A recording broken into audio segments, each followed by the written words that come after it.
கர்த்தருடைய பரிசுத்த நாமத்துக்கு மகிமை உண்டாவதாக. Glory be to the holy name of the Lord. ஏசாயா 51 அதிகாரம் 9 வசனம் வாசிக்க கேட்கலாம். Isaiah chapter 51 verse 9. ஏசாயா 51 9 10 வாசிக்கலாம். Isaiah chapter 51 verse 9 and 10. எழும்பு எழும்பு பலன்கொள், கர்த்தரின் புயமே, முந்தின நாட்களிலும் பூர்வ தலைமுறைகளிலும் எழும்பினபடி எழும்பு. ராகாபை துண்டித்ததும் வலசர்ப்பத்தை வதைத்ததும் நீதான் அல்லவோ? மகா ஆழத்தின் தண்ணீர்களாகிய சமுத்திரத்தை வற்றி போக பண்ணினதும் மீட்கப்பட்டவர்கள் கடந்து போக கடலின் பள்ளங்களை வழியாக்கினதும் நீதான் அல்லவோ? Awake, awake, put on strength, O arm of the Lord. Awake as in ancient days, in generations of old. Art thou not it hath cut Rahab and wounded the dragon? Art thou not it which hath dried the sea and the waters of the great deep, that made the depths of the sea a way for the ransom to pass over? கர்த்தருடைய பரிசுத்த நாமத்துக்கு மகிமை உண்டாவதாக. Glory be to the holy name of the Lord. இங்கே ஒரு அழைப்பு கர்த்தருடைய புயமாய் வாழ்கிற ஜனங்களுக்கு கொடுக்கப்படுகிறதை நாம் பார்க்கிறோம். And here a calling is given to the people of God in this matter. எழும்பு எழும்பு பலன்கொள், கர்த்தருடைய புயமே நீ பூர்வ காலத்தை போல எழும்பு என்று சொல்லப்பட்டிருக்கிறது. Here it's mentioned, awake, awake, put on the strength, O arm of the Lord, awake. நாம் ஒரு தேவனுடைய பிள்ளைகள், கர்த்தருடைய புயம். And we are the children of God and the arm of the Lord. ஒவ்வொரு தேவனுடைய பிள்ளைகளும் கர்த்தருடைய புயம் என்று அழைக்கப்படுகிறார்கள். Each child of God is called as the arm of the Lord. நாம் கர்த்தரின் புயமாக இருந்தால் கர்த்தருக்காக எழும்பி பலன் கொண்டு கர்த்தருக்காக கிரியை செய்ய வேண்டிய காலங்கள் இதுதான். And this is the time that we have to raise up for the Lord as an arm of the Lord and work for the Lord. ஏனென்றால் இந்த கர்த்தருடைய புயத்தை குறித்து முந்தின நாட்களில் என்ன நடந்தது என்று தெளிவாக சொல்லப்பட்டிருக்கிறது. Because it is mentioned here what has happened about the arm of the Lord in the ancient days. ஒன்று நீங்கள் எழும்ப வேண்டும், இல்லாவிட்டால் கர்த்தர் உங்களை எழும்ப பண்ண வேண்டும். One, you must rise up, or the Lord should make us to rise up. இந்த நாளைக்கு பின்பு கர்த்தர் உங்களை எழும்ப பண்ணுவார் என்று நான் வேதவசனத்தின் வெளிச்சத்தில் விசுவாசிக்கிறேன். And in the light of the word of God, I believe the Lord will raise up you in these days. இங்கே சொல்லப்பட்டிருக்கிறது, நீ எழும்பினால் என்ன நடக்கும்? And what will happen if you rise up here? It is mentioned. ராகாபை துண்டித்ததும் நீதான் அல்லவோ?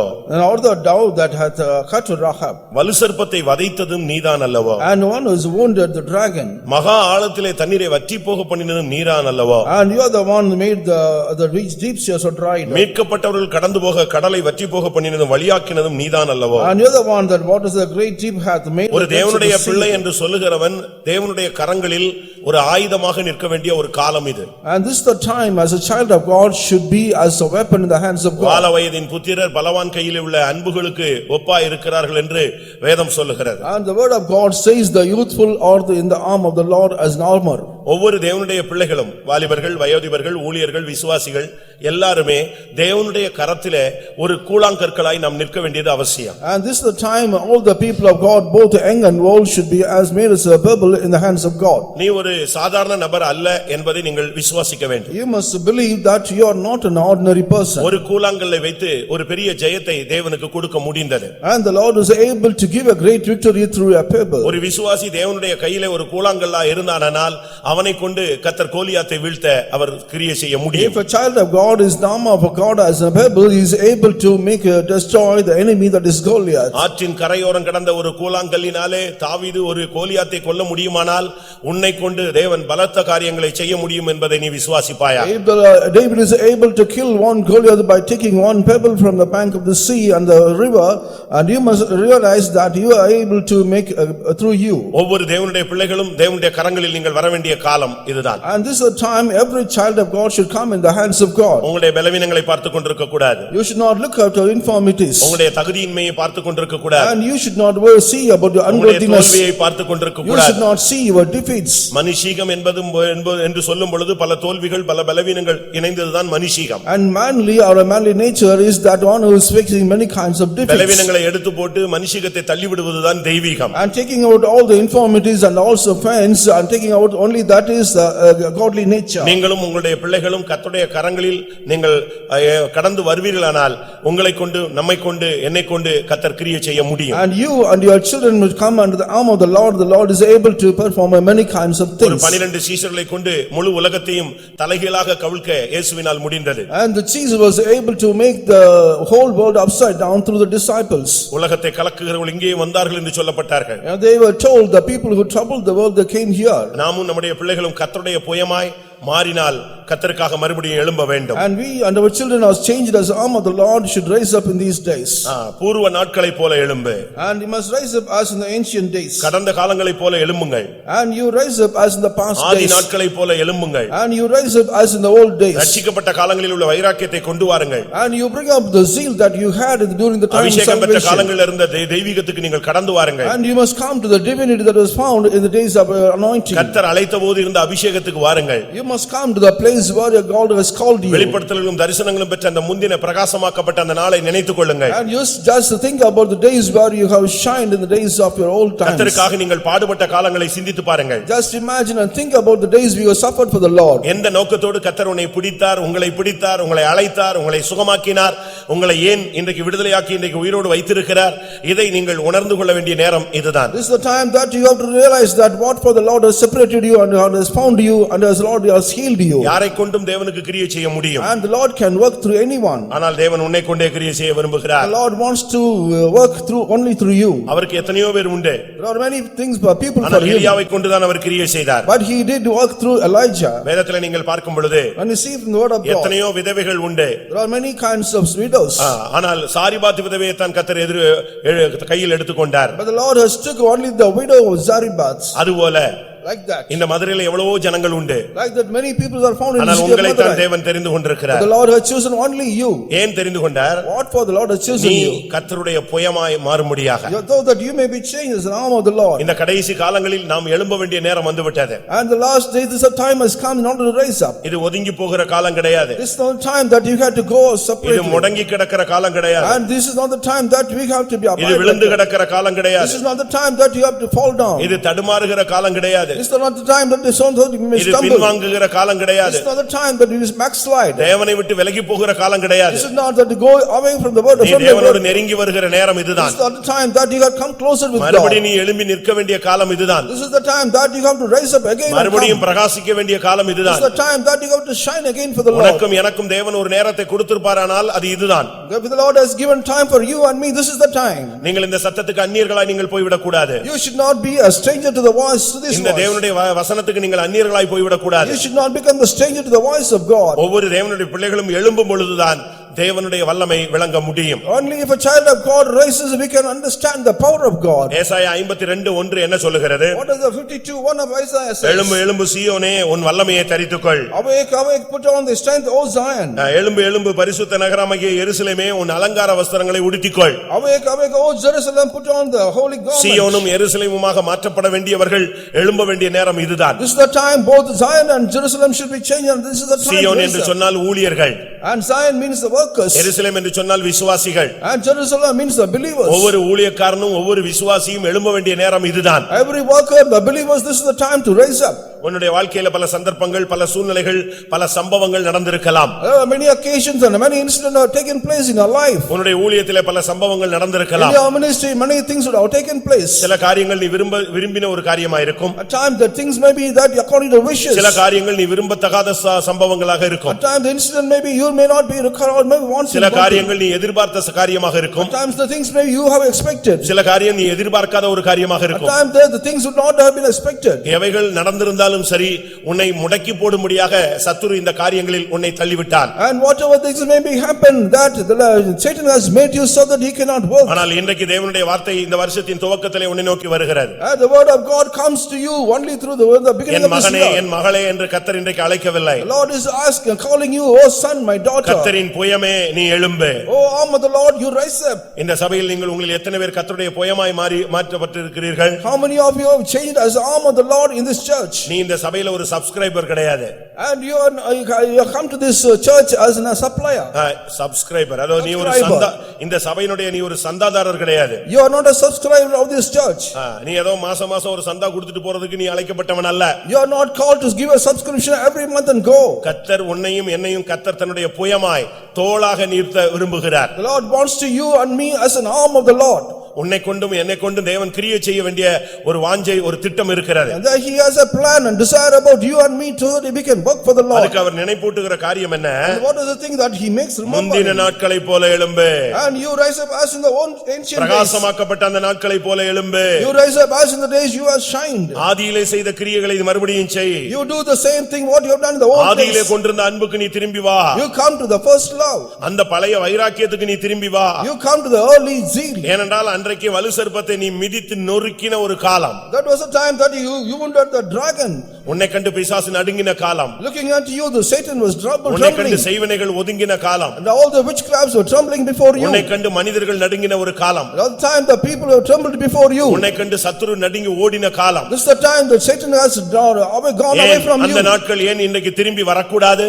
Why those days should not come to you again? அதே தேவன்தான், The same God. அதே ஆள்தான் நீயும். And the same person you are. ஆனால் கர்த்தர் இன்றைக்கு உனக்கும் எனக்கும் சொல்லுகிற வார்த்தை, கர்த்தருடைய புயமே முந்தின நாட்களை போல எழும்பு. Lord says that you unto me and you put on the strength as in the ancient days. கடந்த நாட்களில் என்ன நடந்தது? What has happened in the ancient days? உன்னை பார்த்த உடனே செங்கடல் விலகினது. As soon as the Red Sea was divided, as soon உன்னை as கண்ட உடனே யோர்தான் பிளந்தது. as soon as the Jordan was divided, as soon as ஆறுகளை கடக்கும் பொழுது அவைகள் உன்மேல் புரளவில்லை. when the rivers were flowing, it is not overflowed through you. அக்கினி சூளைக்குள்ளே போனாய், ஆனால் வேகாமலே வெளியே வந்தாய். You went to the fiery furnace, but you came out without any சிங்க burn. கெபிகளுக்குள்ளே போனாய், எந்த பாதிப்பு இல்லாமல் வெளியே வந்தாய். You went into the den of lions, you came out without any hurt. அந்த நாட்கள் வேண்டும் என்று தேவன் விரும்புகிறார். The Lord desired that same thing happen again. நீ உன்னுடைய ஆதி நிலவரத்தை விரும்புகிறாயோ இல்லையோ, தேவன் உன்னுடைய ஆதி நிலவரத்தை விரும்புகிறார். Whether you desire for the old experience, but the Lord desires about that. நீ ஒருவேளை மந்த நிலவரத்தில் இருக்கலாம். At times you may be found in a dim state. அதேரியத்திலே சிக்கி இருக்கலாம். You may be found in a discouraged state. அவிசுவாசத்திலே சிக்கி You இருக்கலாம். may be found in an ஒரு unfaithful state. அசதியான நிர்விசாரத்தின் ஆவி உன்மேல் வந்து மூடி இருக்கலாம். At times you may gone in a weakened state. ஆனால் தேவன் உன்னை இப்படியே விட விருப்பமுள்ளவர் அல்ல. The Lord does not want you leave as such. அவர் மறுபடியும் உன்னுடைய ஆதி நிலவரத்துக்கு உன்னை கொண்டு வர The விரும்புகிறார். Lord wants to bring back you to the brain old நான் experience. மறுபடியும் சொல்கிறேன், I want to repeat it. நீங்கள் உங்களில் அநேகர் ஆதி நிலவரத்துக்கு வர விரும்புகிறீர்களோ இல்லையோ, Whether- தேவன் உங்களை ஆதி நிலவரத்துக்கு கொண்டு வர விரும்புகிறார். Most of you want to come back to the old experience, but the Lord desires to அது bring you உண்மை back. என்று சொல்லுகிறவர்கள் கரங்களை உயர்த்தி ஒரு அல்லேலூயா சொல்லுங்கள்.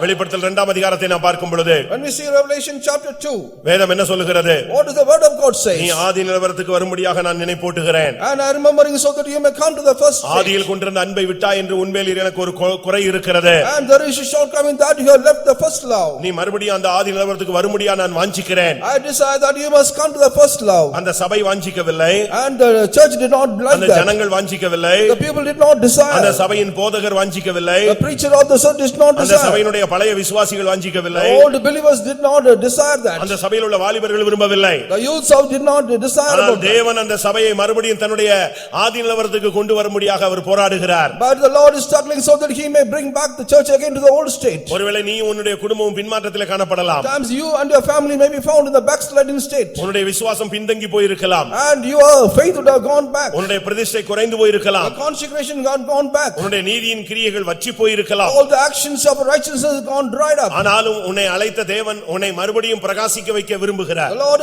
who has called you wants to brighten your shine to அதனால்தான் shine. இன்றைக்கு கர்த்தருடைய வார்த்தை வருகிறது, சீயோனே நீ எழும்பு. The word of the Lord is coming towards you. O Zion, rise up. எருசலேமே உன் அலங்கார வஸ்திரத்தை மறுபடியும் உடுத்திக்கொள். O Jerusalem, put on thy garment.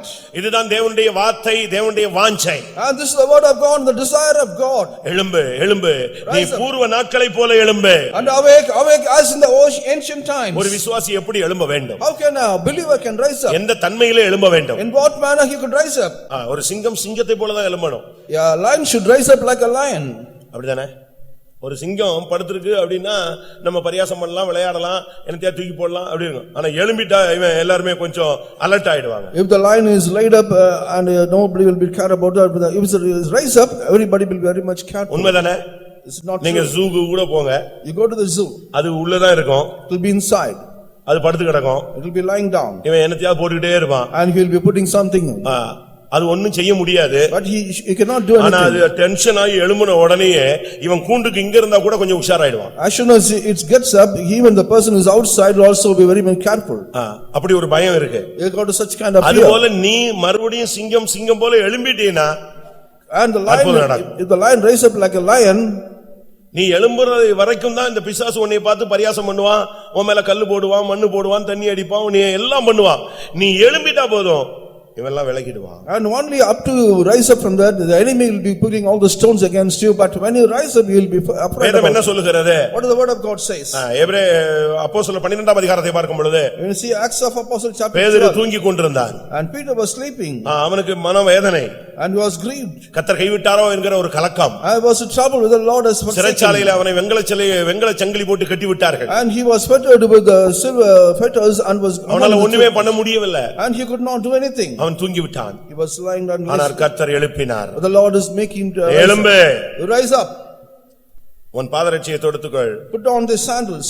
அவன் படபடன்னு எழும்பிட்டான். And immediately he woke up. எழும்பின போது என்ன நடந்தது? What has happened when he woke up? கதவு திறக்க ஆரம்பிச்சது. And the doors started to நீ open. படுத்து கிடந்தா கதவு திறக்காது. And until you lie down, the doors நீ will not எழும்பினா open. தான் கர்த்தர் கதவை திறப்பார். Only when you wake up, only the doors will open. The Lord will நீங்க make. சைனால ஒருத்தர் இப்போ யூன் ஒரு பிரதர் இருக்காரு. Brother Yoon. One brother as a Yun found in China. உங்களுக்கு தெரியுமா அவரை? You know about him? Book படிச்சிருக்கீங்களா? Have you studied about that? சகோதரர் யூன் ஒரு புக் இருக்கு, படிச்சு பாருங்க. Brother Yug, there is a book called like this. இப்ப அவர் உயிரோட இருக்காரு. He is still alive. இப்ப இந்தியாவுக்கு வர போறாரு. He is going to come to India. சமீபத்துல வருவார். Recently he must come. அவர் ஒரு நாள் ஜெயில்ல கிடக்கும்போது once he was found in jail. காலை அடிச்சு உடைச்சிட்டாங்க. And all the legs were broken. ஒரு ஜெயில்ல செல்ல கிடந்தாரு. He was found in a cell in a அப்ப jail. அவரை பார்த்தவங்க எல்லாம் சொன்னாங்க, நீங்க ஏன் இங்க கிடக்குறீங்க, போங்க, நீங்க வெளிய போலாமேன்னு சொன்னாங்க. The people who saw him, why you are lying, why you are staying here, you can go out. இவருக்கு அது புரியல. He could not understand that. நான் ஜெயில்ல கிடக்குறேன், எல்லாரும் வெளிய போங்கறாங்க, எப்படியா வெளிய போக முடியும்? I am in the jail, people are saying to go out, how can I go out? ஒரு நாள் பகல்ல கர்த்தர் பேசினாராம். Once in the daytime the Lord spoke to him. நீ எழும்பு, Rise up and go out. நான் உன்னை விடுதலையாக்குறேன், வெளிய வான்னு சொன்னார். I am delivering you, come out. இவர் படுத்து கிடந்து சொன்னாராம், காலை ஒடிச்சிக்கிறதுக்கு அனுமதி கொடுத்துட்டீங்க, ஒடிச்சு விட்டான். இப்ப நான் எழும்பி நில்லுன்னா எங்க எழும்புறது? காலே எலும்பெல்லாம் ஒடிஞ்சு நீட்ட முடியாம கஷ்டப்பட்டுட்டு இருக்கேன். And he was lying down, he said, the people have broken my legs, how can I stand up and come? கர்த்தர் சொன்னாரா, நீ எழும்பு, நீட்டி பாருன்னார். The Lord said, you stretch out your leg, you strike. கால் நீட்டி பார்த்தா கால் நீட்டிடுச்சு. And when he stretched his leg, it was found. அந்த புக்க படிச்சிருக்கீங்களா? Have you studied that book? உடனே அவருக்கு ஆச்சரியமாயிருச்சு, என்னடா ஒடிஞ்ச கால் சரியாயிடுச்சு. Immediately he was marveled about that, how can the leg. நீ வெளிய வான்னு சொன்னாரா? He asked the Lord to come out. அவர் சொன்னாரா, கதவு பூட்டி இருக்காங்களே. And still the lock is door is நீ locked. போன்னு சொன்னாரா, அங்க பார்த்தா திறந்து கிடந்துச்சு. You go, you will see that door is open. ஆச்சரியமா இருந்துச்சு. It was very wonderful. வெளிய வந்தாரு. He came out. அவரை அடிச்சவங்க, அவரை கண்ட்ரோல்ல வச்சிருக்கிற அவ்வளவு அதிகாரிகளும் எதிர வர்றாங்க போறாங்க, இவர் பாட்டுக்கு வெளிய வந்துகிட்டே இருந்தார். All the people who bet him and people they found him, but he is coming out from the jail. வெளிய வந்துட்டாரு. He came out. கதவு திறந்தே கிடந்துச்சு. இவரை கண்டவர்கள் கண்டுகொள்ளாதவர்கள் போல் போய்விட்டார்கள். ஏன்னா எல்லாருக்குமே கர்த்தர் என்ன வச்சிருந்தாரு? குருட்டாட்டம் பிடிக்க வச்சிருந்தாரு. And the door was open, the people who saw him, they left him as such that he has not noticed him. இவர் வெளிய போய் ஒரு குறிக்கப்பட்ட வீட்டுக்கு போய் சேர்ந்தார். And he went to a particular house.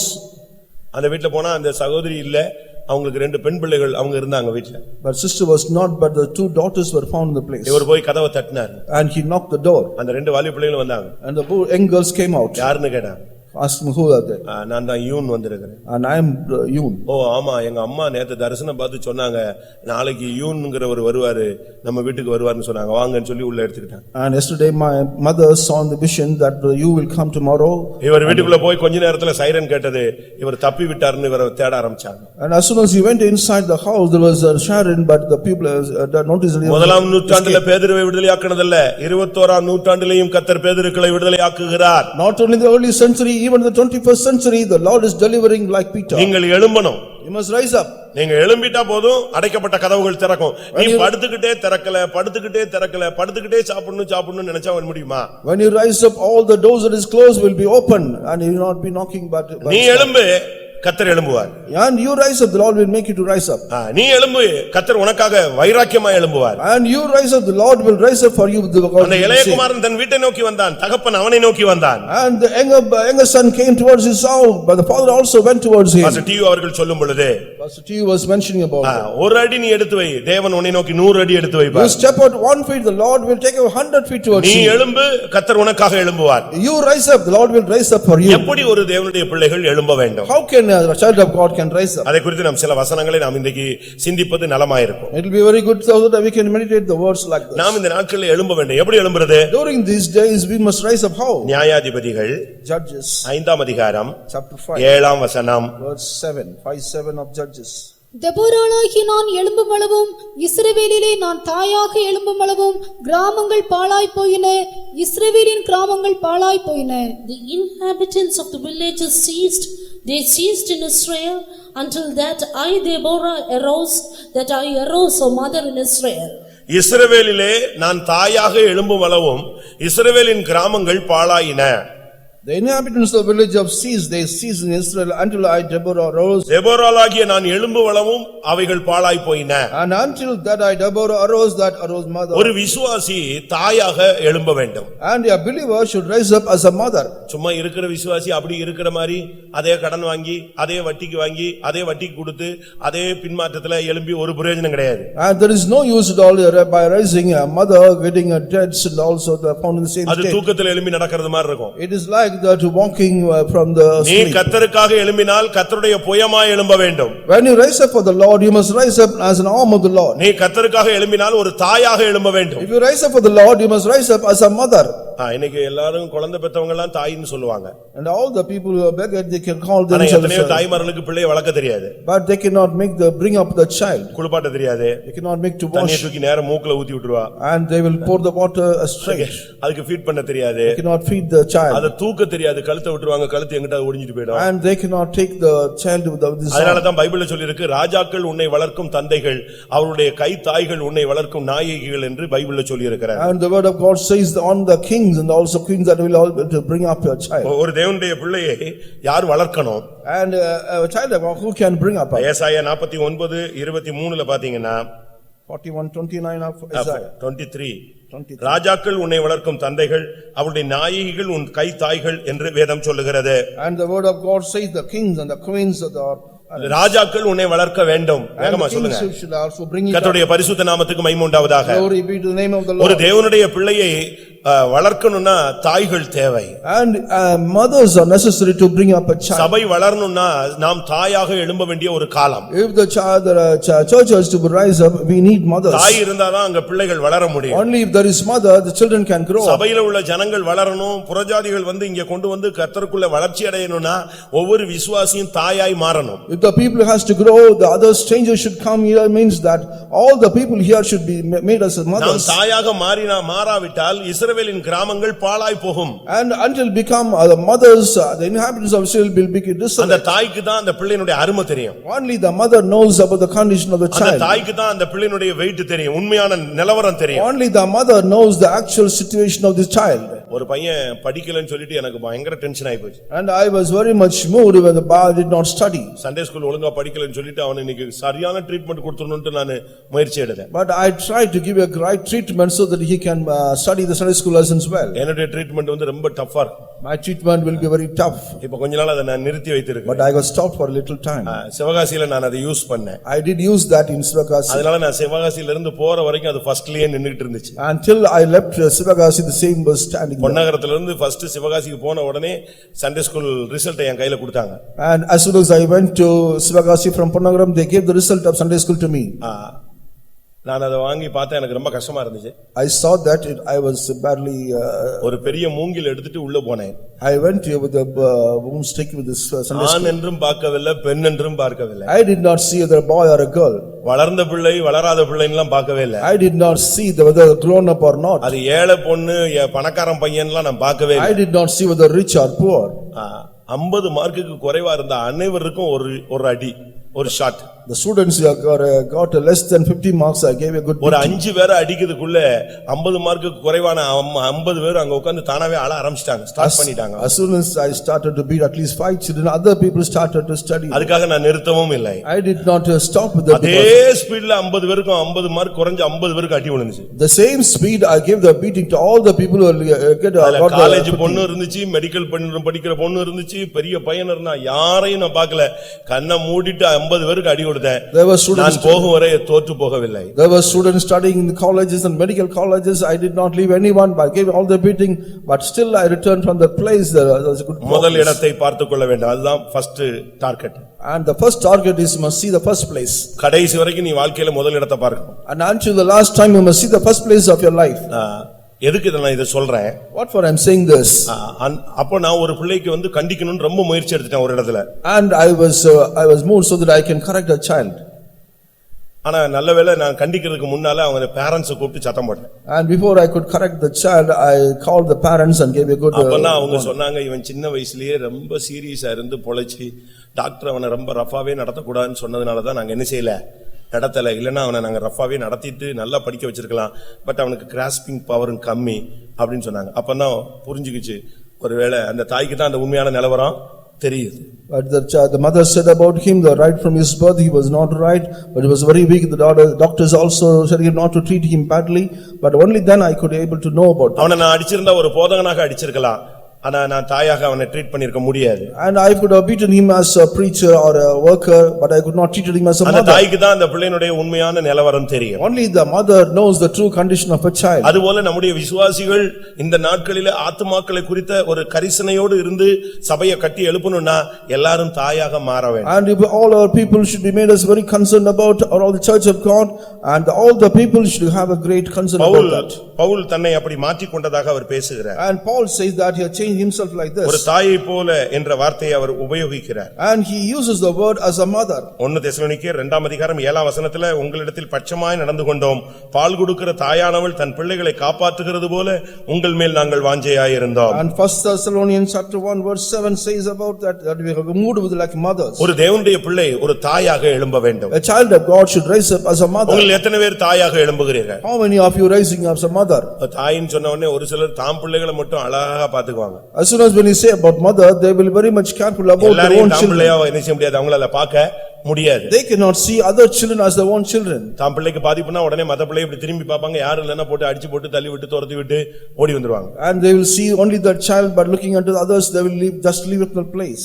அப்படியே நம்ம சண்டே ஸ்கூல்ல அப்படிப்பட்ட தாய்மார்களை நீங்கள் பார்க்கலாம். And we can see such kind of place in the Sunday school. ஏன் போட்டிகள் பொறாமைகள் வருது? Why there is competition and also எல்லாம் நம்ம பிள்ளைங்கற அந்த மனப்பான்மை நமக்கு வரல. And they do not have the mind like that. நம்ம பிள்ளைங்கற அந்த வெளிப்பாடு வரணும்னா நம்ம எல்லாரும் தாயாய் மாற வேண்டும். And if must have the mind that all should be changed as mothers. நீங்கள் தாயாக எழும்பினால் ஊழியம் வளரும். If you are rising as a mother, the ministry will நீங்கள் grow. தாயாக எழும்பினால் கிராமங்களை தேடி போவீர்கள். And if you become as a mother, you will go in search of the villages. இவ்வளவு பேர் உட்கார்ந்து இருக்கறோமே, எத்தனை பேர் வாரம் கிராமத்தை தேடி போறேன்னு சொல்லுங்க. You are being seated here. How many of you go in search of the villages in every week? எந்த யாராவது போன வாரம் போனீங்களா? Did you go? Any one of you go last week? அப்படி போகல. காரணம் நம்ம தாயாக எழும்பல. You did not go because you are not raised as a mother. ஒரு 4 பேர், ஒரு 7 பேர், ஒரு 15 பேர், 30 பேர் ஒரு கிராமத்துக்கு போனீங்கன்னா ஒரு 1 வீக்ல ஒரு ஆத்மா சந்திக்கப்படட்டுமே.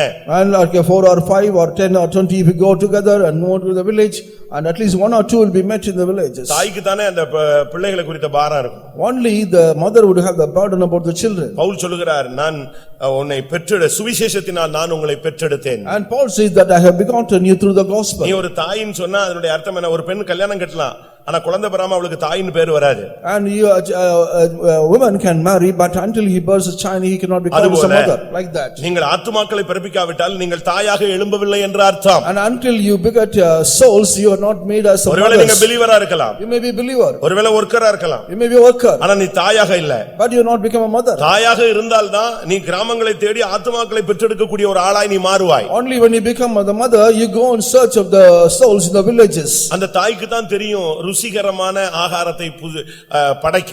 Only the mother knows about to make tasty foods. அந்த பிள்ளைக்கு என்ன டேஸ்ட் பிடிக்கும்னு அவங்களுக்கு தான் தெரியும். Only the mother knows what kind of taste the child likes.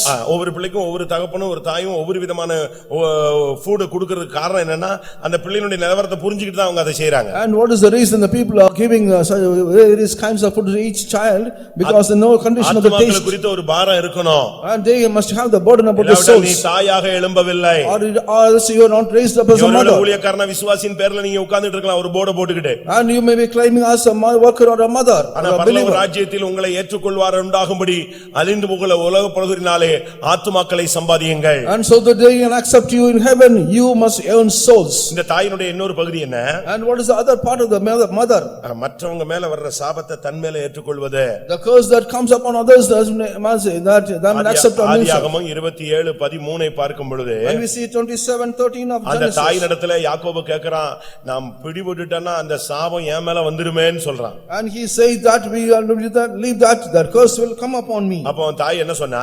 And what did the mother நீ say? அத பத்தி பயப்படாத, And do not worry about உன் மேல வர்ற சாபம் என் மேல் வரக்கடவது. that the curse that come upon you will come upon me. மற்றவருடைய சாபத்தை ஏற்றுக்கொண்டவர் தான் இயேசு கிறிஸ்து. Only the Lord Jesus to accept the curse of others. அவர் தான் நம்ம மேல வந்த எல்லாருடைய சாபத்தையும் தன் மேல் ஏற்றுக்கொண்டார். ஆனபடியால் தான் அவர் நம்ம எல்லாருக்கும் தாயானவர். And he accepted all the curse upon himself so that he can be called as a mother. ஒருவனை அவன் தாய் தேற்றுகிறது போல நான் உன்னை தேற்றுகிறேன்னா என்ன செய்கிறார்? And because he is comforting as the one as a mother has comforting. ஏசாயா 66:13 என்ன சொல்லுகிறது? 66:13 of ஒரு Isaiah says, தாய் ஒரு தாய் தேற்றுவது போல் என்ற வார்த்தை சொல்லப்பட்டிருக்கிறது. and as the comforting of a mother as the word is said like ஒரு this. தாய் தேற்றுகிறவள். And a mother is the one who ஒரு comforts. தாய் பிள்ளையினுடைய சாபத்தை ஏற்றுக்கொள்கிறவள். And mother is accepting the curse of a child. ஒரு தாய் கிராமங்களை பாழாய் போக விட மாட்டாள். And a mother will not allow the villages to go desolate. இன்னைக்கு எத்தனை பேர் நீங்கள் மற்றவருடைய சாபங்களை ஏற்றுக்கொள்ள முற்படுகிறீர்கள்? And how many of you are ready to accept the curse of others? 1 தெசலோனிக்கர் 2:7 படி ஒரு தாய் தன் பிள்ளையை காப்பாற்றுகிறாள். And 1:2:7 a mother is keeping a child. இன்னைக்கு எத்தனை பேர் நாம் பிள்ளைகளை ஆத்துமாக்களை காப்பாற்றுகிறோம், போஷிக்கிறோம், தேற்றுகிறோம்? And how many of you are all able to feed the souls and also keeping the ஒரு souls? தாய்க்கு குறைகளை கண்டு சும்மா இருக்க முடியாது, உடனே அதை போய் சொல்லுவாள். And by seeking the lackings he will go and tell. நீ பாருங்க, புருஷன்கள்லாம் வேலைக்கு போயிடுவாங்க, வீட்டுல ஒரு குறைவுன்னா உடனே மனைவி கூப்பிட்டு எங்க இன்னைக்கு வரும்போது இதை வாங்கிட்டு வாங்க, இது இல்ல இது இல்ல இது இல்ல. அது பஞ்சப்பாட்டு கிடையாது, உண்மையான நிலவரத்தை அவ்வப்பொழுது புருஷனுக்கு தெரிவிக்கிறது. இவர் சொல்வார், எப்பா பார்த்தாலும் இதே பாட்டு பாடாத, என்கிட்ட இனிமே சொல்லவே சொல்லாத, அப்படி நீ வீட்டுல போய் சாப்பிடக்கூடாது. And the husbands will go to the work, the people and the wives will be in the house, they will keep on telling all the lackings, what are the things that are wanted, and they'll tell to the husband. யோவான் 2:3 பார்க்கும் பொழுது இயேசு கிறிஸ்துவினுடைய தாய் அந்த கல்யாண வீட்டுல ஒரு குறை வந்த பொழுது இயேசுவை தேடி போய் அங்க திராட்சரசம் இல்ல, நிர்பந்தமான நிலவரத்தில் இருக்காங்கன்னு சொல்லி தெரியப்படுத்தினாள். And the 2:3 of John says, as soon as he saw the lacking that is found in the house of the wedding, the mother of Jesus went and told எத்தனை பேர் Jesus. உங்களில் தாயாக எழும்ப போகிறீர்கள்? How many of you are going to rise as mothers? நீங்கள் ஒருவேளை உலக பிரகாரமான தாயாக இருக்கலாம். And you may be the worldly mother. ஆவிக்குரிய தாய் எங்கள் சபைக்கு தேவை. And the church needs mothers of spiritual state. மதுரையில இன்னும் எவ்வளவு கிராமங்கள் இயேசுவை பத்தி சொல்லாத கிராமங்கள் இருக்கு. There are many villages that are not told about Jesus. நீங்க சொல்லுவீங்க, நாங்க முடிஞ்ச உடனே சண்டே ஸ்கூல் போய் விட்டோம். And as soon as the meeting was over, we went to the Sunday school. Sunday school எத்தனை பேர் போயிட்டாங்க? 650 பேரும் போயிட்டாங்களானே. All the people have gone to the Sunday school. மெஞ்சு போயிட்டா ஒரு 15 டீச்சர் இருப்பாங்க, இல்ல 20 டீச்சர் இருப்பாங்க. Almost there will be 20 teachers. Branch எத்தனை இருக்குன்னு எனக்கு தெரியல. I do not know how many branches are here. Alanganallur போனேன், பிரான்ச் பிள்ளைங்கள்னு ஒரு 500 பிள்ளைகளை கொண்டு வந்து நிறைச்சிட்டாங்க. I went to Alanganallur, they have assembled, made the children 500. full ஹாலும் எங்க இருந்தோ பிள்ளைகளை காசு கொடுத்து கூட்டி வந்த மாதிரி நிரப்பிட்டாங்க. And they have filled the hall with all the children, more than 500. அப்பதான் யோசிச்சேன், அவங்க அறிக்கை வாசிக்கும் பொழுது சொல்றாங்க இந்த இடங்கள் எல்லாம் பிரான்ச் ஊழியம் நடக்கு. And when they read the annual report, he said they are branches. கிராமங்களுக்கு போங்க, you go to the villages. முடிஞ்ச உடனே சாப்பிட்டுட்டு நீங்க போய் ஒரு நாள் ரெஸ்ட் அப்படின்னு சொல்லிட்டு டிவி சீரியலை பார்த்துட்டு உட்கார்ந்துட்டீங்கன்னா நீ பரலோகத்துக்கு எப்படி உன்னை கொண்டு போவாரு? அங்க டிவி கிடையாதுல்ல. As soon as the meeting is over, you would go and take the rest after taking meals and see the viewing TVs. இங்கே எதை விதைக்கிறாயோ அங்கே அதை அறுப்பாய். Whatever you sow here, you will reap there. Positive அவர்கள் சொன்னாரு, இங்க சண்டை போட்டுட்டு இருக்கவன் நரகத்துல போனாலும் சண்டை போட்டுட்டே இருப்பான். Man who is quarreling here, even if he go to the heaven, he will be quarreling. எனக்கு அது ஆச்சரியமா இருந்துச்சு. I was wondering about அவன் ஏற்கனவே இங்க சண்டை போட்டு முடிச்சிட்டானே, அங்க போய் எப்படி போடுவான்? Already he finished quarreling here, how can he go there? நான் முந்தி மதுரையில இருக்கும்போது, while I was in Madurai, Chennai நகர்ல ஒரு சில்ட்ரன்ஸ் டே அட்டெண்ட் பண்ணேன். I attended a children's day in Chennai Nagar. அப்போ ஒரு சம்பாஷணை போட்டுருந்தாங்க, நல்ல ஒரு சிந்திக்க வேண்டிய ஒரு காரியம். There is a good conversation to be meditated. பரலோகத்துல தானியேலும் தாவீதும் சந்திக்கிறாங்க. And Daniel and David are meeting in heaven. நரகத்துல கேயாசியும் யூதாசும் சந்திக்கிறாங்க. In the hell, Gehazi and Judas are meeting. இவன் எப்படி சிந்திச்சானே எனக்கு புரியவும் இல்ல. How did he meditate or think about that? தானியேலும் தாவீதும் சந்திக்கிறாங்க. Daniel and David are meeting. தாவீது சொல்றாரு தானியேலை பார்த்து, ஐயோ உங்களை பார்த்து பிரியமான புருஷனேன்னு கர்த்தர் பேசுறார். And looking unto Daniel, David says, the Lord is calling, husband. உடனே தானியேல் சொல்றான், உன்னைய பார்த்து என் இருதயத்துக்கு ஏற்ற மேய்ப்பன்னு கர்த்தர் சொன்னார். And looking unto David, Daniel says, you are after my God's heart. உலகம் முடிகிற வரைக்கும் உள்ள ரகசியங்கள் எல்லாம் தரிசனமா உங்களுக்கு கிடைச்சிருச்சே, எல்லா ரகசியமும் உங்களுக்கு கர்த்தர் வெளிப்படுத்திட்டாரேன்னு தாவீது சொல்றாரு தானியேலை பார்த்து. And looking unto Daniel, David says, the Lord has revealed all the mysteries of this world. தானியேல் சொல்றாரு, என்னுடைய வாழ்க்கையில ஒரு சங்கீதம் கூட நான் பாடினது கிடையாது, நீ 150 சங்கீதம் பாடியிருக்க, எவ்வளவு அருமையா கர்த்தரை பாடியிருக்க. But Daniel says, I have not sung even one song, but you have sung 150 இது songs. பரலோகத்துல ஒருவர் மேன்மைப்படுத்துகிற ஒரு தன்மை. And this is that making themselves great in heaven.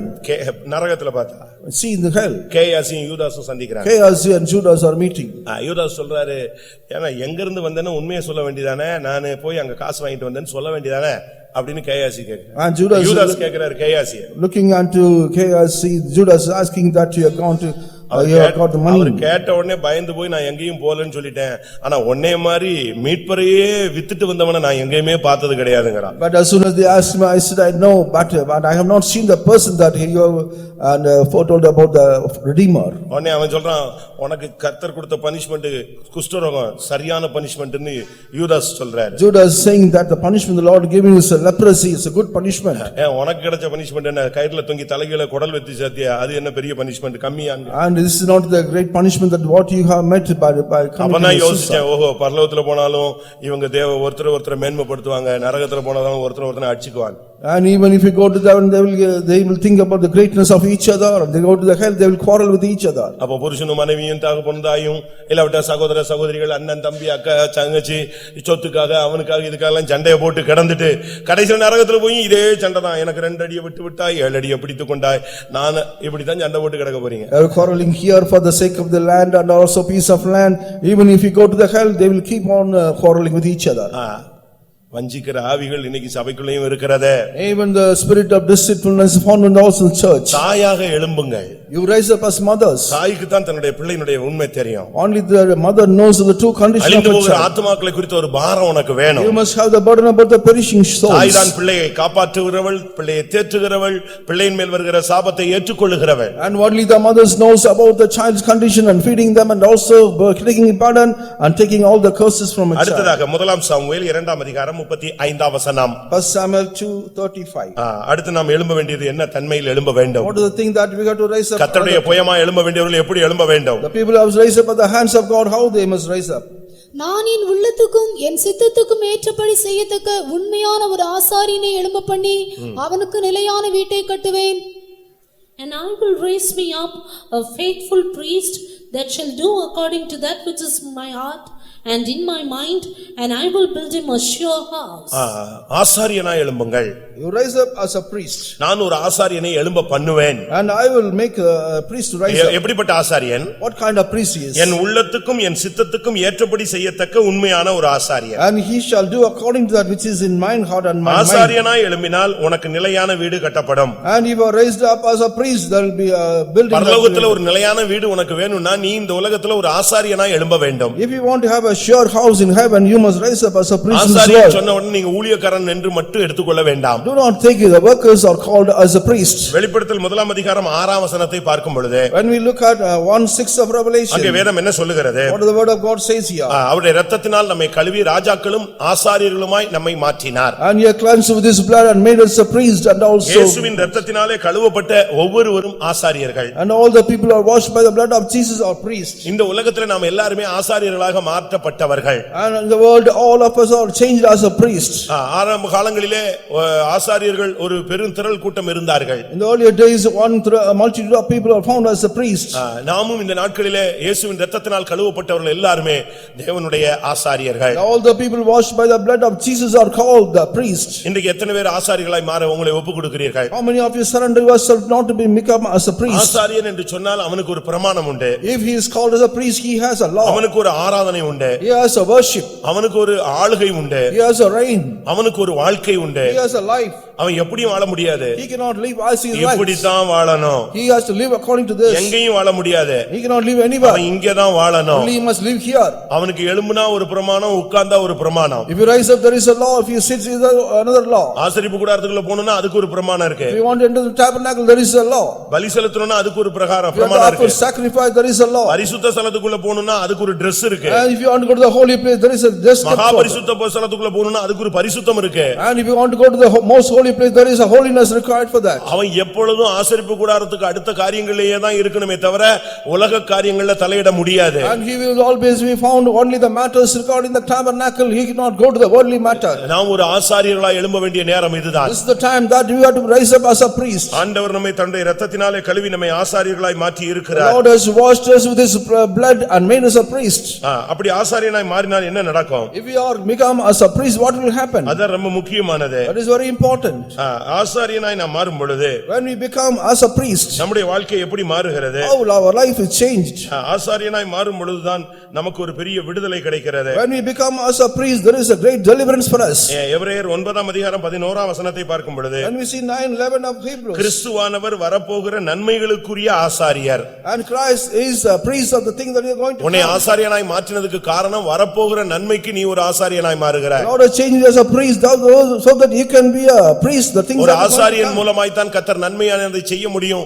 அவனுக்கு தான் கர்த்தர் பெரிய காரியங்களை நடப்பிக்க முடியும். And only through the priest the Lord can make all the good things. Only through him the Lord can do that. வரப்போகிற நன்மைகளுக்குரிய பிரதான ஆசாரியர். And the high priest that is going for the greater good things that are going to இன்னைக்கு come. நம்மில் எத்தனை பேர் ஆசாரியர்களாய் மாற்றப்பட்டிருக்கிறோம்? How many of us made us a priest today? இயேசுவின் இரத்தத்தினால் என்னை கழுவி இருக்கிறார் என்று எத்தனை பேர் சொல்ல முடியும்?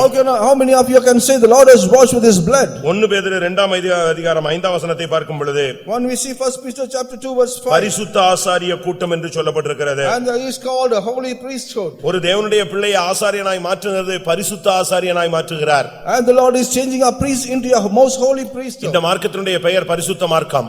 And the path of this path is holy. ஒரு வழி உண்டு, அது பரிசுத்த வழி என்று எண்ணப்படும். And there is a way, it's called a holy way. தீட்டுள்ளவன் அதிலே பிரவேசிப்பது இல்லை. And the people who are defiled cannot enter there. இந்த கூட்டத்துக்கு பெயர் பரிசுத்த ஆசாரிய கூட்டம். And this group is called the holy priesthood. நாம் ஒரு சாதாரண ஆசாரியர்கள் அல்ல. We are not ordinary priests. ஏதோ பைபிள் எடுத்துட்டோம் ஒரு பிரசங்கம் பண்றோம் அது ஒரு ஊழியம் நினைச்சிட கூடாது. Taking of the Bible and preaching is not a ministry. தமிழ்ல சொல்லுவான் தடி எடுத்தவன்லாம் தண்டல்காரன் ஆயிட்டான்னு சொல்லி. And in Tamil they will say all the people are taken the road. Bible எடுத்தவன்லாம் நம்ம போதகராய் மாறிவிட முடியாது. By taking the Bible we cannot become the preacher. நல்லா கவனிச்சுக்கணும். Listen carefully. அதிக ஆக்கினை அடைவோம் என்பதை அறிந்து உங்களில் அநேகர் போதகர் ஆகாது இருப்பீர்களாக. Many of you should not become the priest so that we can be before the condemnation. 1 பேதுரு 2:9 பார்க்கும் பொழுது When we see 2:9 of 1 Peter, ராஜரீகமான ஆசாரிய கூட்டம், and the royal priesthood, எவ்வளவு அருமையான வார்த்தைகள் சொல்லப்பட்டிருக்கிறது. and see what a good வரப்போகிற நன்மைகளுக்குரிய ஆசாரியன், and the people that good things are going to come, பரிசுத்த ஆசாரியன், and the holy priest. அடுத்து சொல்லப்பட்டிருக்கிறது அவனை குறித்து ராஜரீகமான ஆசாரியன். And about him it is said a royal priesthood. அடுத்ததாக எபிரேயர் 4:15 பார்க்கும் பொழுது When we see 4:14 of பாவம் இல்லாத ஒரு வாழ்க்கை, a life without any sin. எபிரேயர் 4:15 சொல்லுகிறது. And 4:15 of Hebrews says, அங்க என்ன சொல்லப்பட்டிருக்கிறது? and what is mentioned here, பாவம் இல்லாத ஆசாரியன். and a priest without any sin. நீங்கள் ஆசாரியனாய் எழும்பினால் பாவம் இல்லாத ஒரு வாழ்க்கைக்கு நீங்கள் அடியெடுத்து வைக்க வேண்டும். And if you rise as a priest, you must step into the place where இயேசுவின் இரத்தத்தினால் நம்மை கழுவினது எதற்காக? what for the Lord has cleansed us with the holy பரிசுத்த blood, வாழ்க்கை வாழும்படியாக. so that we can lead a holy life. அதுதான் ரொம்ப முக்கியமானது. That is very important. நீங்கள் எப்பொழுது பைபிளை இயேசுவின் இரத்தத்தினால் கழுவப்பட்டீங்களோ அன்னைக்கு நீங்க ஒரு ஆசாரியன். As soon as you are washed by the blood of Jesus on the day you become a priest. அதற்கு பின்பு எப்பொழுதும் பரிசுத்த ஸ்தலத்தினுடைய திருப்பணிகளுக்கு அடுத்த காரியத்தில் மட்டும்தான் உங்களை ஈடுபடுத்திக் கொள்ள வேண்டும். And after that you must make us involved in only the holy matters of the God. நீ ஆசாரியனானால் உனக்கு ஒரு Dress இருக்கு. If you are a priest, you have a dress for them. அந்த Dress தான் நீ போடணும். You have to wear only that dress. அப்படிதான் Bible சொல்லுகிறது. The word of God says like this. ஆசாரியனுடைய ஒவ்வொரு பகுதியிலும் அது ஒரு பெரிய subject. And each part of the priest is a different subject. எபிரேயர் 2:17 வசனத்தை பார்க்கும் பொழுது 2:17 of Hebrews, when உன் ஆசாரியன் என்பவன் உண்மை உள்ளவன். and a priest is a man as a faithful. உண்மையுள்ள பிரதான ஆசாரியன் என்று சொல்லப்பட்டிருக்கிறது. And it is mentioned as a faithful high priest. இந்த பாதையில வந்த பிறகு நாம் உண்மையா இருக்கணும். After coming to this way, we must be faithful. மோசடி வேலையில தலையிட கூடாது. And we should not go in other matters. வஞ்சிக்கிற வேலையில தலையிட கூடாது. We must not go to the deceitful matters. ஏமாத்துற வேலையில தலையிட கூடாது. We must not go to the people to cheat. எனக்கு என்ன வருத்தம் சொன்னா, What I am grieved about. தவறுவது மனித இயல்புன்னு நம்ம பேசுறோம். And we speak that only the ஆனா fault is. திருந்துவது தெய்வீகம்னு சொல்றாங்க. And only they call this divinity. ஒரு தவறு செய்யும் பொழுது அது தவறு செய்யும் பொழுது உனக்கு உணர்வு இல்லனாலும் தேவனுடைய வார்த்தைகளை கேட்கும் போதாவது உனக்கு என்ன வரணும், ஒரு உணர்வு வரணும், நம்ம தப்பு விட்டு செஞ்சிட்டோம் அப்படி. And as soon as you make a mistake, you must have the feeling, at least by hearing the word of God, you must have that feeling. சில வண்டியில பாத்தீங்கன்னா ஸ்பீடாமீட்டர் வொர்க் பண்ணாது.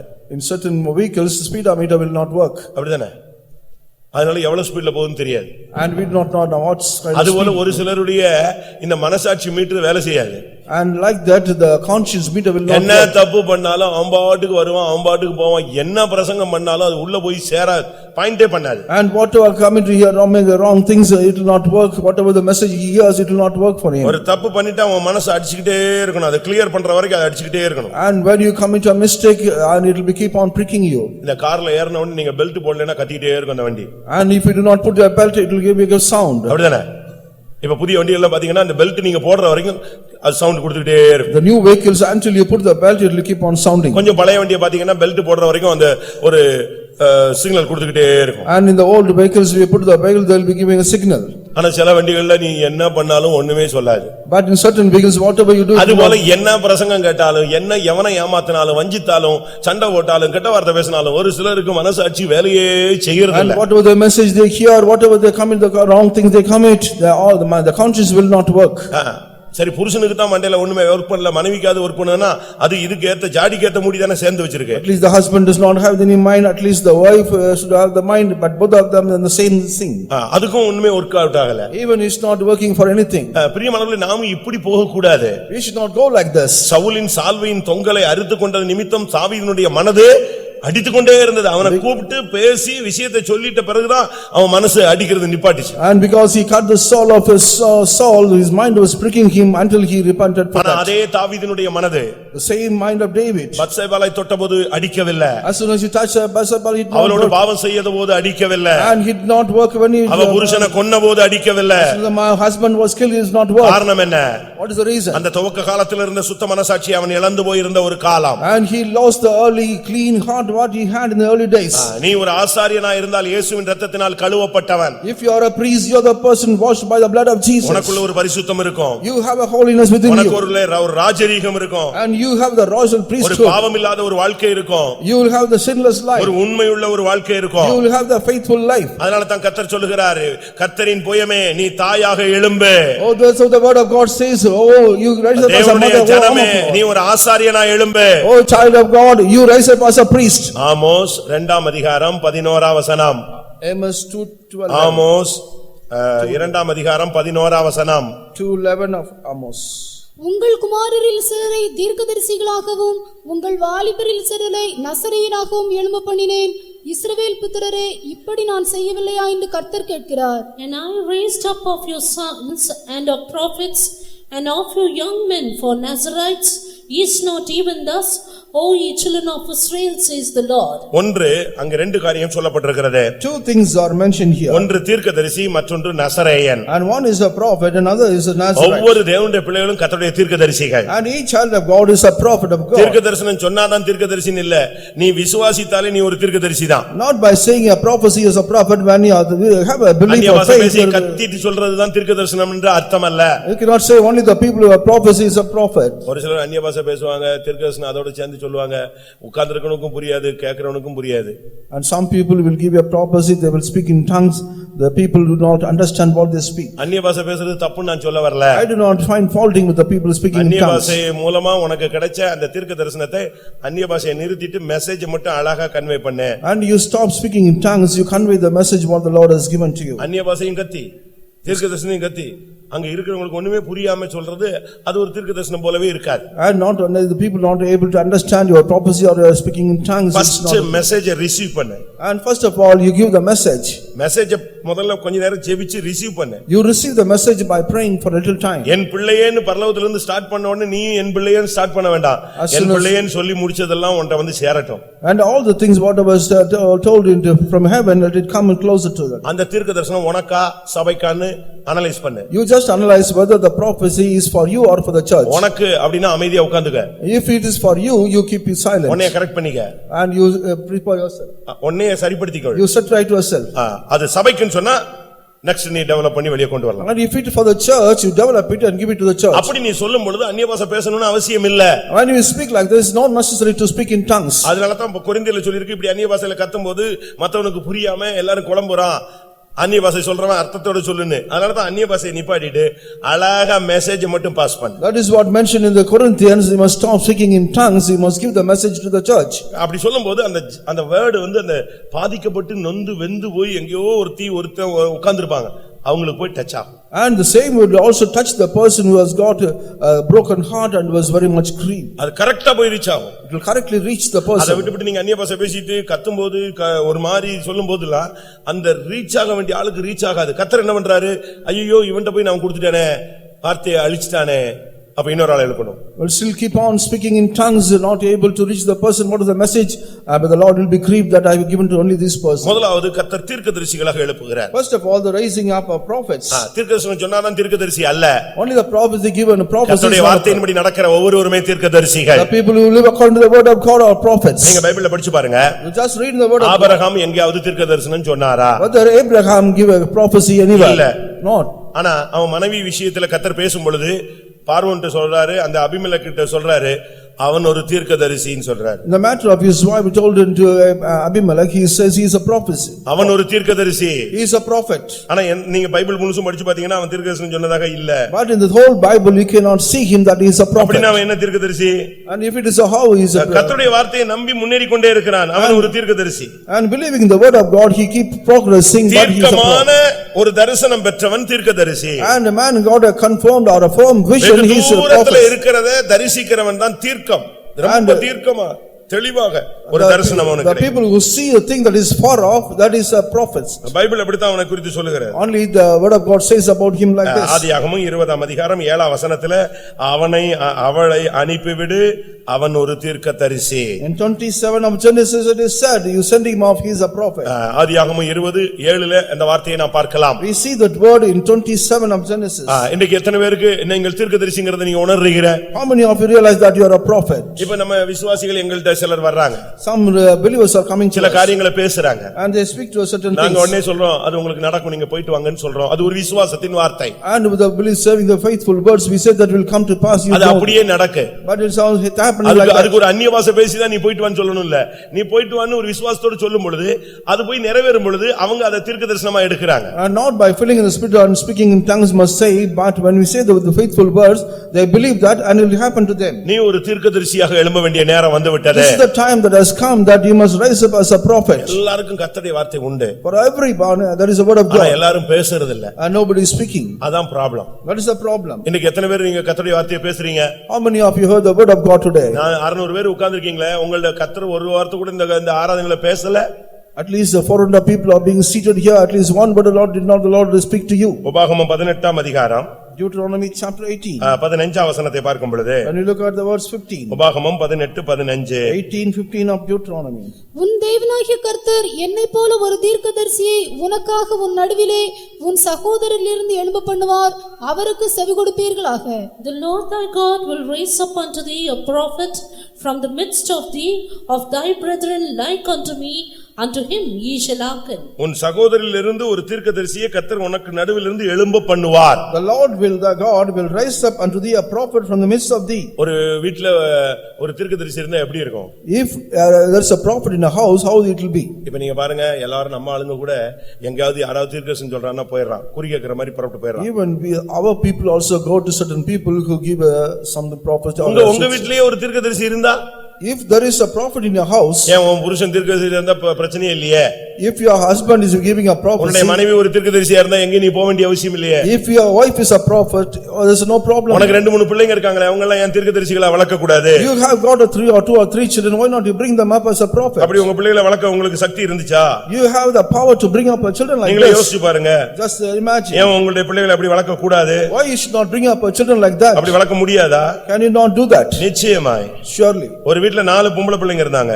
There were 4 பிள்ளைகளும் தீர்க்கதரிசிகள். and all the 4 children were the prophets. அப்போஸ்தலர் 21 அதிகாரம் 9 வசனம். 21:9 of Acts of Apostles. அப்போஸ்தலர் 21:9. 21:9 of Acts of Apostles. தீர்க்கதரிசனம் சொல்லுகிற கன்னியாஸ்திரிகளாகிய 4 குமாரத்திகள் அவனுக்கு இருந்தார்கள். And the same man had 4 daughters, virgins which did prophesy. 4 பிள்ளைகள் எப்படி இருந்தாங்களா? All the 4 girls, how they were. ஒரு வீட்ல 4 பிள்ளைங்க, 4 பிள்ளைகள் எப்படி இருந்துச்சு? And how the 4 daughters were there. Pastor பிலிப்புடைய சுவிசேஷகன் பிலிப்புனுடைய 4 பெண் பிள்ளைகள். And the prophet or the is the 4 daughters of Philip. 4 பிள்ளைகள் எப்படிப்பட்ட பிள்ளைங்க? And what kind of daughters they were? சொல்லுங்க. 4 பிள்ளைகள் எப்படிப்பட்ட பிள்ளைங்க?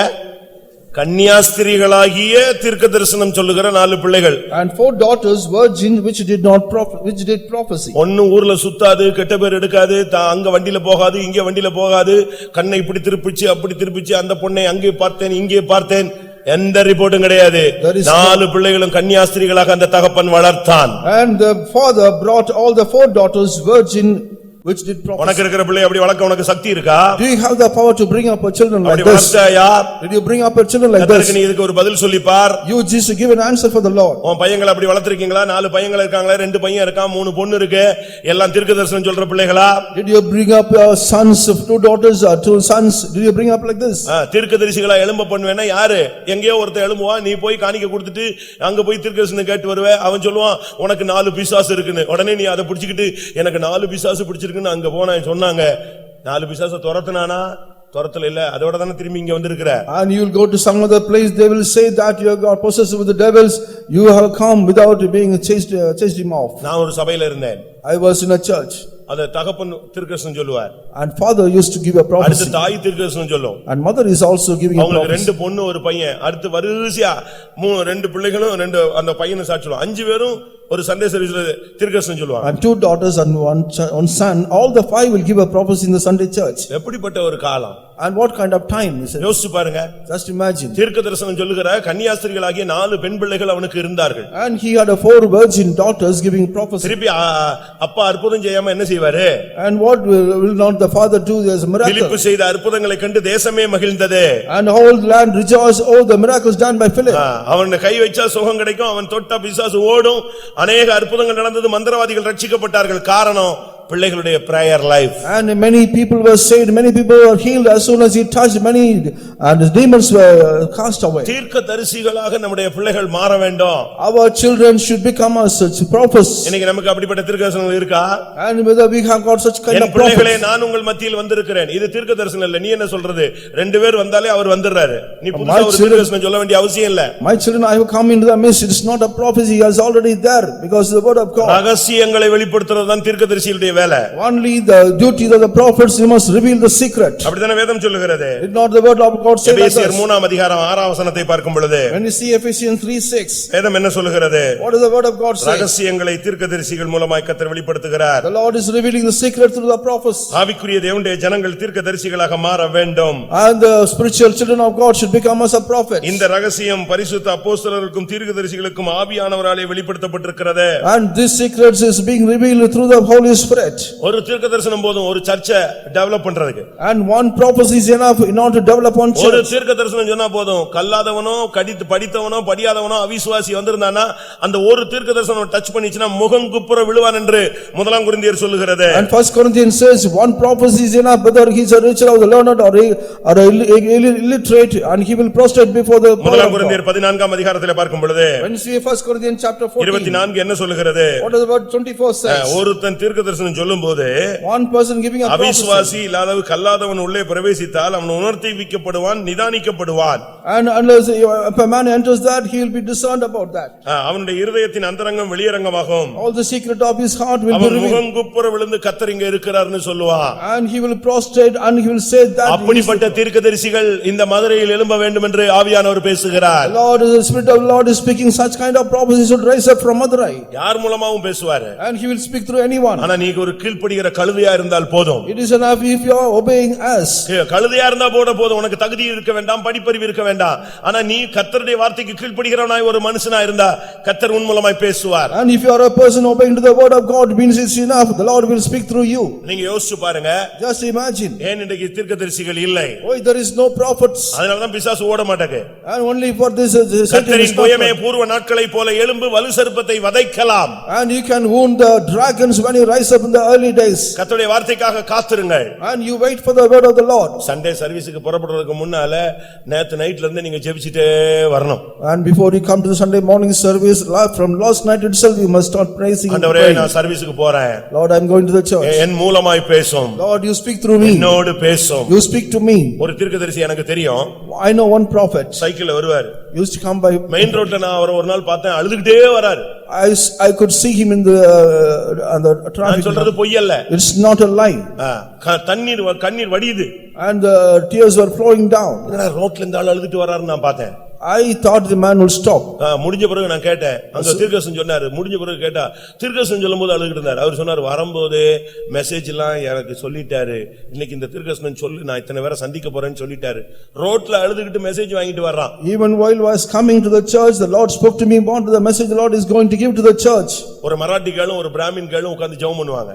And in order to get a miracle, only used to join with the Marathi கேளும் ஒரு பிராமின் கேளும் உட்கார்ந்து ரெண்டு பேரும் ப்ரே பண்ணுவாங்க. They used to join and pray. ஒரு நைட் on night.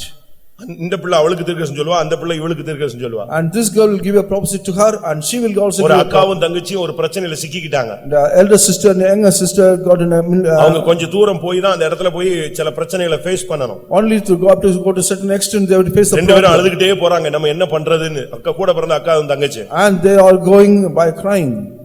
நடந்துகிட்டே அழுதுகிட்டு போறாங்க. And they are walking and also crying. அட்டால்னா ஆவியில் நிறைஞ்ச அக்கா தீர்க்கதரிசி சொன்னா. And immediately the elder sister got to pick up the anointing and give a prophecy. எங்க ஃபேன் போட்டு இப்படி ஒரு ஆராதனையில அல்ல. Not below the fan in நடு ரோட்ல. And I mean the road. நான் உன்னோடு கூட இருக்கிறேன். I am in with you. தைரியமாயிரு. Be bold. இன்னைக்கு நான் ஜெயத்தை கொடுப்பேன். I will give the victory today. அப்படி தான் தீர்க்கதரிசிகள்.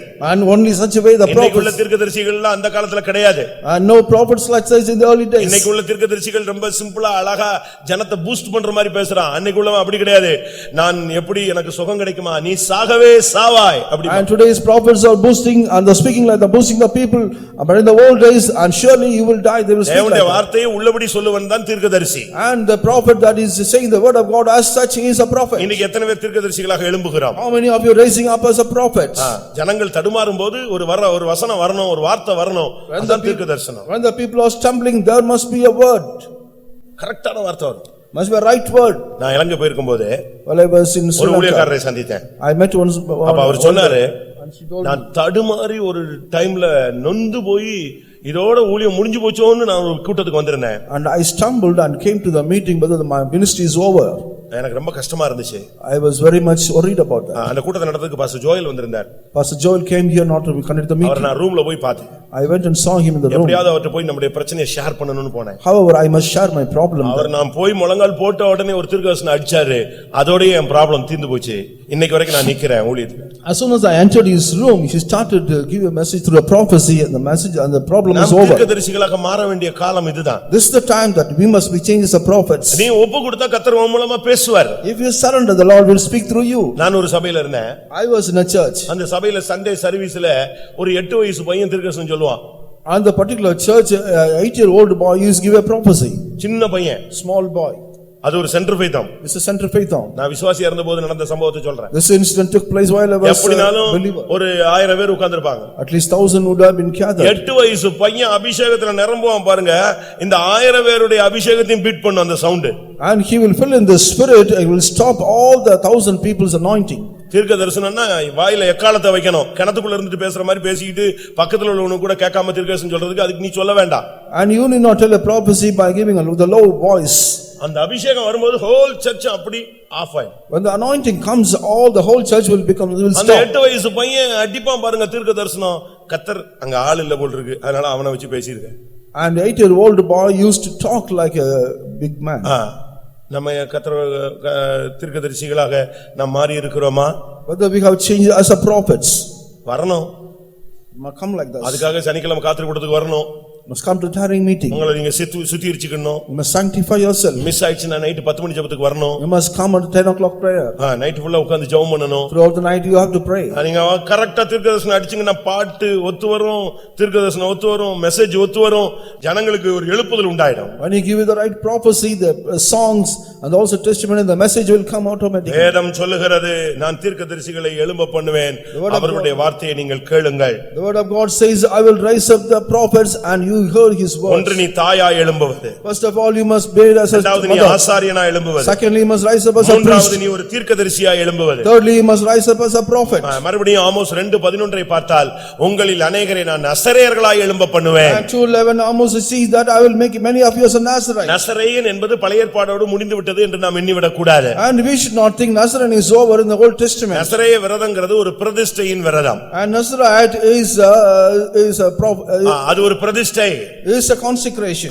அது ரொம்ப முக்கியமானது. It's very important. ஒரு தேவனுடைய பிள்ளைங்க சொல்லுகிறவன் அவன் ஒரு பிரதிஷ்டைக்கு உட்பட்டவன். A child of God is only with the consecration. நாம் எல்லாரும் நசரேயர்களாக எழும்ப வேண்டிய டைம் வந்து விட்டது. The time has come that we must rise up as உங்களில் அநேகரை நான் நசரேயர்களாக எழும்ப பண்ணுவேன். And I will raise you many of you as a பிரதிஷ்டை Nazarite. உள்ள விசுவாசிகள் ஊழியர்கள் நமக்கு தேவை. We need the consecrated ministers as well as the believers. மற்ற ஊழியத்துக்கும் நம்ம ஊழியத்துக்குள்ள வித்தியாசமே பிரதிஷ்டை தான். And the difference of other work and our work is only the consecration. அவங்களும் ஃபீல்ட் வர்க் பண்றாங்க, நாமளும் ஃபீல்ட் வர்க் பண்றோம். They do the field work, we also do the field work. ஆனா அவங்களுடைய லைஃப் ஸ்டைல் வேற, நம்ம ஸ்டைல் வேற. But their lifestyle is different, our life is different. அதேபோல நம்ம மற்ற சபை விசுவாசிகளுக்கும் நம்ம சபை விசுவாசிகளுக்கும் லைஃப் ஸ்டைல்ல வித்தியாசம் இருக்கு. அது ஒண்ணே ஒண்ணுதான், பிரதிஷ்டை தான். And there is difference between lifestyle for other believers and other church believers and our believers because of consecration. இந்த பிரதிஷ்டையில நீ எழும்பி நிக்கணும். And with this consecration you must rise up and stand. நம்ம எல்லாரும் போல வேஷம் போட முடியாது. We cannot be fashioned like other people. உலகத்துக்கு ஒத்த வேஷம் போட முடியாது. And we cannot put on the fashions of the world. தேவபக்தியின் வேஷத்தை தரித்து அதன் பலனை மறுதலிக்க முடியாது. And we cannot deny the power of God by putting on the fashions of நமக்கு சில this world. பிரதிஷ்டைகள் தேவை. We need certain consecrations. நகையை கலத்துவது ஒரு பிரதிஷ்டை. And taking out, removing the jewels is a consecration. அதாவது மருந்து எடுக்காம இருக்கிறது அது ஒரு மனுஷனுடைய பிரதிஷ்டை. And there is another consecration of another man. அது அவங்களுடைய தனிப்பட்ட பிரதிஷ்டை. That is a consecration of each one of them. ஒரு சிலர் செருப்பே போட மாட்டாங்க. Some people will not wear the chappals. ஒரு சிலர் ஒவ்வொரு விதங்களில அவங்களுக்கு ஒரு வியாதி நேரத்துல, ஒரு நெருக்கமான நேரத்துல, ஒரு மரண நேரத்துல, ஒரு கைவிடப்பட்ட சூழ்நிலைகள்ல ஆண்டவருடைய ஆவியானவர் அவங்களோடு என்னென்ன விதத்துல இடைபடுறாரோ அதுக்கு ஏத்த மாதிரி அவங்க என்ன செஞ்சிருவாங்க, பிரதிஷ்டை பண்ணிருப்பாங்க. And in the midst of very very perilous times and also very deathful state they will make some consecration. அது நம்ம குற்றம் சொல்ல முடியாது. And we cannot accuse that. பலியினால் என்னோடு கூட உடன்படிக்கை பண்ணினே என்னுடைய பரிசுத்தவான்களை கூட்டி சேருங்கள் என்று சொல்லும் பொழுது இந்த கூட்டம் எழும்பி போய்டும். And gather my saints that have made a consecration through sacrifice, this group will also go up. ஆனா என்ன பிரதிஷ்டை பண்ணியா அதுல உண்மையாயிரு. And what consecration you have made, you be faithful. நீ நசரேயனாய் எழும்ப வேண்டிய டைம் வந்து விட்டது. Time has come, you must rise up as Nazarite. ஆனா பைபிள்ல கீழ உள்ள வசனம் படிச்சு பாத்தீங்கன்னா பரிதாபமா இருக்கும். நசரேயர்களுக்கு அவர்கள் திராட்சரசத்தை குடிக்க கொடுத்தார்கள். And for them the Nazarite they give the wine to drink. பிரதிஷ்டையை உடைக்க கூடாது. You should not break the consecration. மற்றவருடைய தீர்மானத்தை நீ உடைக்க கூடாது. You should not break the others' decisions. ஊழியக்காரனுடைய பிரதிஷ்டையை விசுவாசிகள் உடைக்க கூடாது. And you should not break the consecration of the workers. விசுவாசிகளுடைய பிரதிஷ்டைகளை ஊழியர்கள் உடைக்க கூடாது. And the workers should not break the consecration of the believers. ஒருத்தர் ஒவ்வொருடைய பிரதிஷ்டையை நீங்கள் உடைக்க கூடாது. Each one of you should not break the consecration of others. சரியான விதத்திலே உங்களுடைய நசரேய விரதத்தை நீங்கள் காப்பாற்ற வேண்டும். And you must preserve the Nazarite in a right way. அது ஒரு பெரிய subject. That's a great subject. அது தேவைப்படும்போது நாம் பார்க்கலாம். When it's needed we can look into that. அவனுடைய நசரேயனுக்கு பல பிரதிஷ்டைகள் இருக்கு. There are many consecrations for the Nazarite. ஒரு சிலர் ஒவ்வொரு விதத்துக்குள்ளே தங்களை உட்படுத்திக் கொள்வார்கள். And some people will put them themselves in the right place. சில நசரேயர்கள் சாகிற வரைக்கும் நசரேயர்கள். And for certain Nazarite, they will be Nazarite until ஒரு death. சில நசரேயர்கள் அப்படி அல்ல, ஒரு குறிக்கப்பட்ட காலம் வரைக்கும் நசரேயர்கள். And some people are Nazarite will appointed time. நான் திரும்பவும் சொல்றேன், I want to repeat it. Part time நசரேயர்கள் இருக்காங்க, ஃபுல் டைம் நசரேயர்கள் இருக்கிறார். There are part-time Nazarite as well as full-time Nazarites. ஒரு டைம் வரைக்கும் அவங்க அப்படி இருந்துட்டு அந்த அதுக்கு பிறகு சாதாரண மனுஷங்களா மாறிடுவாங்க. They will be as a Nazarite for little time at appointed time, again they will become ஆனால் ordinary. சிம்சோன் பிறந்ததிலிருந்து முடிவு வரை நசரேயனாய் இருக்க வேண்டியவன். And there is another man that is who is right from his birth till his death. அவனுடைய பிரதிஷ்டை உடைந்தபோது அவனுடைய வாழ்வு எவ்வளவு கேவலமாய் போனது என்று நமக்கு தெரியும். We know very well as soon as he broke all the consecration, what kind of thing was உன்னுடைய it? கடந்த கால வீழ்ச்சிக்கு காரணம் உன்னுடைய பிரதிஷ்டையை நீ உடைத்தது. And the last time the fall of your reason is உன்னுடைய தெய்வீகத்தை நீ இழந்து போனதுக்கு காரணம் நீ பண்ண பிரதிஷ்டைகளை அநேகத்தை நீ விட்டு விட்டாய். because you have lost all the consecration because of this loss of divinity.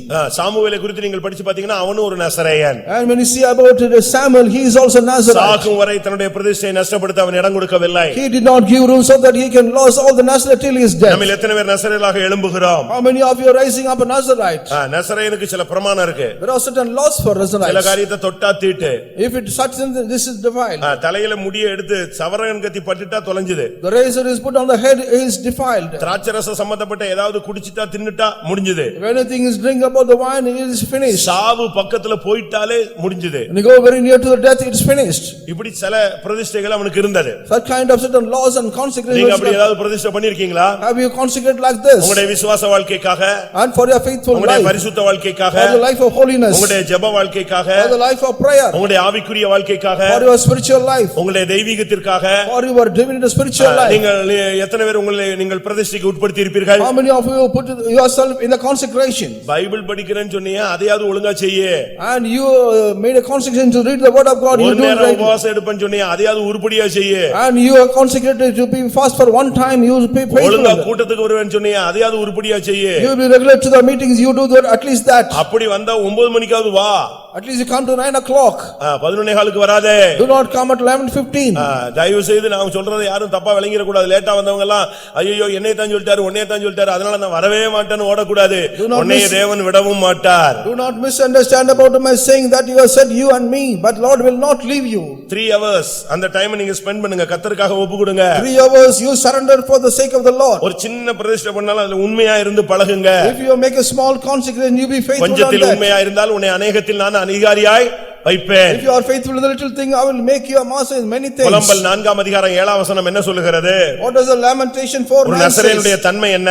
What is the nature of Nazarite? புலம்பல் 4:7 4:7 of lamentation. அவளுடைய நசரேயர் உறைந்த மலையை பார்க்கிலும் சுத்தமும், பாலை பார்க்கிலும் வெண்மையும், பவளத்தை பார்க்கிலும் சிவப்பும், இந்திர நீலத்தை பார்க்கிலும் மேனியுமாயிருந்தார்கள். Her Nazarites were purer than snow, they were whiter than milk, they were more ruddy in body than rubies, their polishing was as of sapphire. அவங்க எப்படிப்பட்டவர்கள்? What kind of people they were? உறைந்த மலையை பார்க்கிலும் சுத்தமானவர்கள். And they were whiter than the snow. உன்னுடைய பிரதிஷ்டை உன்னை சுத்தமாய் மாற்ற வேண்டும். Your consecration should be made as a purer. அடுத்து பாலை பார்க்கிலும் வெண்மை. Nextly, whiter than milk. உன்னுடைய வாழ்க்கை ஒரு பரிசுத்தமான ஒரு தெய்வீக தன்மைக்குள்ளே வர வேண்டும். And your life should come in all divinity and holiness. நீ ஒரு மீட்கப்பட்டவன், சிவப்பாய் மாற வேண்டும். And you are a redeemed person, you must make us a ruddy. இப்படிலாம் பல விதங்கள் சொல்லப்பட்டிருக்கிறது. Like that in many ways it is mentioned. பிரதிஷ்டை தான் உன்னைய லைஃப் ஸ்டைல மாத்தும். Only a consecration change your lifestyle. பிரதிஷ்டை இல்லனா உன்னுடைய லைஃப் மாறாது. If you do not have the consecration, you will not have the life. உன்னுடைய சாப்பாட்டுல ஒரு பிரதிஷ்டை இருக்கணும். You need a consecration. உன்னுடைய Dressல ஒரு பிரதிஷ்டை In இருக்கணும். your dress you need a உன்னுடைய consecration. தூக்கத்துல ஒரு பிரதிஷ்டை In இருக்கணும். your sleep you need a consecration. நீங்க பைபிள்ல படிச்சு பாருங்க. You just read the word of God. எலியாவை எப்படி கண்டுபிடிக்கிறது? How can I see Elijah? எலியாவை எப்படி கண்டுபிடிக்கிறது? How can I see அவன் Elijah? போட்டுக்கிற Dress தான். Only through his dress. ஒரு ராஜாவுக்கு வேலைக்காரன் போகும்போது இவன் ஒரு தீர்க்கதரிசனம் சொல்லி அனுப்பினான். While he was going with the servant, he told a prophecy. அவன் கேட்டா யாரு இத சொன்னது? And who did say about it? பேர் தெரியல. Not அப்ப அவன் என்ன Dress போட்டிருந்தான்? what kind of dress he அப்ப அவன் had. சொல்றான் இந்த Dress போட்டிருந்தார். அப்ப அவன் யாரு? Eliada. And he put such kind of dress, that means that he is Elijah. யோவான் ஸ்நானகனுக்கு ஒரு அடையாளம் இருந்தது. For John the Baptist, he had a அது அவனுடைய Dress. dress. அவனுடைய சாப்பாடு எப்படி இருந்தது? What was his meal? வெட்டுக்கிளியும் காட்டு தேனும். Only the wild honey and the ஒரு grass. தீர்க்கதரிசியை கர்த்தர் கூப்பிட்டு சொன்னாரு, And calling one prophet, he said, நான் சொல்ற வரைக்கும் நீ ஒன் சைடா தான் படுக்கணும்னாரு. and as long as I say, you must stay on side only. படுக்கிறதுல கூட நீ ஒன் சைடா படுக்கணும்னு ஒரு கட்டளை கொடுத்தாரு ஒரு இடத்துல. He gave a commandment that you should lie down only one side. ஒரு ஹின் அளவு தான் நீ இன்னைக்கு தண்ணி இத்தனை நாள் தண்ணி குடிக்கணும்னாரு. You must drink only through the amount of water is what I say. சும்மா காலையில எலும்புல இருந்து அரவை மிஷின் மாதிரி தின்னுகிட்டே இருந்தா பரலோகத்துக்கு கொண்டு போய்டுவாரா? Right from the early morning rising up, keep on eating means the Lord take you to heaven. அது வாட்டுக்கு தின்னுட்டே இருக்குது. Always eating. ஜெயமே கிடையாது. There is no victory. ஃபாஸ்டிங்கா செத்து போய்டுவானே. And I will die if I take a fasting. அப்படி இல்ல பிரியமானவர்களே. Not like that. சாப்பாட்டுல உனக்கு ஒரு ஜெயம் இருக்கணும். You need a victory in your meals. தூக்கத்துல ஒரு ஜெயம் இருக்கணும். You need a victory in your sleep. உன்னுடைய Dressல உனக்கு ஒரு ஜெயம் இருக்கணும். You need a victory in your dress. எல்லாத்துலயும் உனக்கு ஒரு ஜெயம் வேணும். அதுக்கு பேர் தான் ஜெய ஜீவியம். In all matters you need a victory, that's called a victorious life. தூக்கத்தை ஜெயிக்காதவன பரலோகத்துல கொண்டு போய் விட்டா என்ன ஆகுறது? And what will happen if you take the person you are not get சாப்பாட்டை ஜெயிக்கணும். you must overcome the means. Dressல ஒரு ஜெயம் வேணும். And you must overcome the dress. இஷ்டத்துக்கு உடுத்திட்டு போறதுக்கு இது ஒண்ணும் கேட் வாக்கோ இல்ல ஃபேஷன் ஷோவோ கிடையாது. It is not a fashion show dressing as you like. நல்லா புரிஞ்சுக்கங்க சத்தியத்தை. And clear understand the truth. நீ ஒரு நசரேயன். You are a Nazarite. கர்த்தரின் பொய்யமே நீ ஒரு தாய். Oh arm of the Lord, you are a mother. கர்த்தரின் பொய்யமே நீ ஒரு ஆசாரியன். Oh arm of the Lord, you are a priest. கர்த்தரின் பொய்யமே நீ ஒரு தீர்க்கதரிசி. Oh arm of the Lord, you are a prophet. கர்த்தருடைய பொய்யமே நீ ஒரு நசரேயன். Oh arm of the Lord, you are a Nazarite. நியாயாதிபதிகள் 3ஆம் அதிகாரம் 9ஆம் வசனம். 3:9 of Judges. நியாயாதிபதிகள் 3ஆம் அதிகாரம் 9ஆம் வசனம். Judges 3:9. இஸ்ரவேல் புத்திரர் கர்த்தரை நோக்கி கூப்பிட்ட போது கர்த்தர் இஸ்ரவேல் புத்திரரை ரட்சிக்கும்படி காலேபின் தம்பியான கேனாசுடைய குமாரனாகிய ஒத்னியேல் என்னும் ஒரு இரட்சகனை அவர்களுக்கு எழும்ப பண்ணினார். And when the children of Israel cried unto the Lord raised up a deliverer to the children of Israel, who delivered them, even Othniel the son of Kenaz, Caleb's younger brother. இங்கே ஒத்னியேல் என்கிற ஒரு இரட்சகனை எழும்ப பண்ணினார். The Lord made him to raise up Othniel, a deliverer. நாம் ஒவ்வொரு இரட்சகர்களாக எழும்பணும். And each one of you should become raised up. deliverer. சத்தியம் கேட்டிருப்பீங்க, இயேசு ஒருவரே இரட்சகர். And you would have heard about the message that Jesus is a deliverer. அவர் உலக இரட்சகர். And he is the savior of this world. அப்படிதானே? யோவான் 4ஆம் அதிகாரம் அவர் உலக இரட்சகர். And he is the savior of this world. நீ மதுரை இரட்சகனாக வரணும். You must become a savior of Madurai. 4:42. அந்த ஸ்திரியை நோக்கி உன் சொல்லி நிமித்தமல்ல அவருடைய உபதேசத்தை நாங்களே கேட்டு அவர் மெய்யாய் கிறிஸ்துவாகிய உலக இரட்சகர் என்று அறிந்து விசுவாசிக்கிறோம். மெய்யாய் கிறிஸ்துவாகிய உலக இரட்சகர். And surely he is the deliverer and he is the savior of this world. அவர் உலக இரட்சகர். நீ இருக்கிற இடத்துக்கு நீ ஒரு இரட்சகனாக மாறணும். And he is the savior of the world, but you must become the savior of the place where you are. ஒத்னியேலை கர்த்தர் அந்த நாட்களிலே இரட்சகனாக எழும்ப பண்ணினார். The Lord made Othniel to be a deliverer in those days. இரட்சகனுடைய வேலை என்ன? What is the occupation? ஜனத்துக்காய் யுத்தம் பண்ணுவது. To fight for the people. ஜனத்துக்காய் ஜெபிப்பது. To pray for the people. ஜனத்துக்காய் போராடுவது. And to strive for the people. ஜனத்தை விடுவிப்பது. And to deliver the people. ஜனத்தை துஷ்டனுடைய கையிலிருந்து நீங்களாக்குவது. And to take away the people from the wicked's hand. நியாயாதிபதிகள் 3:15. 3:15 of Judges. இஸ்ரவேல் புத்திரர் கர்த்தரை நோக்கி கூப்பிட்ட போது கர்த்தர் அவர்களுக்கு பென்யமீன் கோத்திரத்தானாகிய கேராவின் மகன் ஏகூத் என்னும் இரட்சகனை எழும்ப பண்ணினார். பாருங்க, இன்னைக்கு அடுத்து ஒரு இரட்சகனை கர்த்தர் எழும்ப பண்றார். And here the Lord is raising up another. ஏன் இந்த இரட்சகனை எழும்ப பண்ணினார்? Why the Lord made him such? அந்த இரட்சகர்கள் முன்னின்று யுத்தத்தை நடத்தி ஜெயத்தை கொடுத்து ஜனங்களுக்கு இளைப்பாறுதலை கொண்டு வந்தார்கள். And those deliverers, they were put in the battle in the place. நாம் ஜெபத்திலே இரட்சகர்களாக நிற்க வேண்டும். And we should be delivered in the church. நீயும் நானும் ஒரு இரட்சகர். And you and me are a savior. நாம் இரட்சகர்கள். And we are deliverers. கர்த்தர் இந்த தேசத்துக்கு நம்மை ஒரு இரட்சகர்களாக ரட்சிக்க கூடியவர்களாக கர்த்தர் நம்மை மாற்றி The வைத்திருக்கிறார். Lord has changed us as a people of deliverer in this land. ஏசாயா 19ஆம் அதிகாரம் 20ஆம் வசனத்தை பார்க்கும் பொழுது In 19:20 of Isaiah, when we see that, இரட்சகர்களை கர்த்தர் எழும்ப பண்ணும்போது என்ன நடக்கும்? what will happen when the Lord made such kind of people a அவர்களுக்கு ஒரு savior? இரட்சகனையும் ஒரு பலவானையும் அனுப்பி அவர்களை விடுவிப்பார். And he will deliver the people by raising up as deliverer. ஜெபத்தினால உபவாசத்தினால ஜனங்களை விடுவிப்பவன் ஒரு இரட்சகன். Through prayer and fasting, a people making the deliverer, and he is a deliverer. இன்றைக்கு எத்தனை பேர் அப்படிப்பட்ட ஊழியத்தை நாம் செய்கிறோம்? How many of you are doing such kind of ministry? நம்ம குடும்பத்துக்காக நம்ம போராடுறோம். And we are striving only for our family. தேவனுடைய ஜனத்துக்காக போராடுகிறவர்கள் யார்? And who are the people striving for the church of the people? Othniel, Ehud இவங்க எல்லாம் கர்த்தருடைய ஜனங்களுக்காக எழும்பினவர்கள். And Othniel and Ehud, the people who rose up for the Lord. அவர்களுக்கு குடும்பங்கள் இருந்தது. They had families. சந்ததிகள் இருந்தது. They had generations. ஆனாலும் தேவ ஜனங்களுக்காக அவர்கள் எழும்பி ரட்சகர்களாக எழும்பினார்கள். For the people of God, they rose up as a deliverers. ரட்சகர்களை தேவன் எழுப்புகிற நோக்கம் என்ன? What is the purpose the Lord is raising up deliverers? ஜனங்களை விடுவிப்பது. Not to deliver the people. ஜனங்களுக்கு கர்த்தர் பிசாசின் பிடியிலிருந்து விடுதலை கொடுப்பதற்காக. And to take away the people from the clutches of Satan. இரண்டாம் ராஜாக்கள் 13ஆம் அதிகாரம் 5ஆம் வசனத்தை பார்க்கும் பொழுது, and we see 13:5 of 2 Kings. கர்த்தர் இஸ்ரவேலுக்கு ஒரு ரட்சகனை கொடுத்ததினால் அவர்கள் சீரியனுடைய கையிலிருந்து நீங்கலானார்கள். Because the Lord gave them deliverers, they were able to deliver from the people of God. ஆனபடியால் இஸ்ரவேல் ஜனங்கள் முன்போல் இளைப்பாறுதலோடு கூடாரங்களில் தங்கி இருந்தார்கள். And only because of this the people have the Israel were in the state of மதுரைக்கு நீ ஒரு Ratchagan. for the Madurai you are another. நீ இருக்கிற கிராமத்துக்கு நீ ஒரு Ratchagan. The place where the world village நீ you are வேலை deliverer. பார்க்கிற இடத்துல நீ ஒரு Ratchagan. And in the appointed place you are deliverer. நீ ஊழியம் செய்கிற இடத்துல நீ ஒரு Ratchagan. The place where you are ministering you are a deliverer. நீ ரட்சகனாய் மாறினாதான் சீயோனுக்கு போய் சேர முடியும். Only when you become as a deliverer you can reach நீ Zion. ரட்சகனாய் மாறினாதான் எருசலேமிலே கால் வைக்க முடியும். Only when you become a deliverer you can step into the New Jerusalem. ஓபதியா 21ஆம் வசனத்தை பார்க்கும் பொழுது, Obadiah chapter 21ஆம் வசனம். 21 of Obadiah. ஓபதியானா ஒரே அதிகாரம் தான். வாசிங்க. ஏசாவின் பர்வதத்தை நியாயம் தீர்ப்பதற்காக இரட்சகர்களே சீயோன் பர்வதத்தில் வந்தேறுவார்கள். ஏசாவின் பர்வதத்தை நியாயம் தீர்க்க இரட்சகர்கள் எங்க வந்து ஏறுவார்கள்? சீயோன் பர்வதத்தில் வந்து ஏறுவார்கள். And deliverer will come rise up from the mountain. இரட்சகர்களுக்கு மாத்திரமே ஊழியத்துல இருந்தாலும் சபையில இருந்தாலும் ரட்சகர்கள் மட்டும்தான் சீயோனுக்கு எருசலேமுக்கு வந்து சேர முடியும். And only the deliverers can reach up to Zion and Jerusalem. எல்லாரும் கண்களை மூடுவோம். Close your eyes.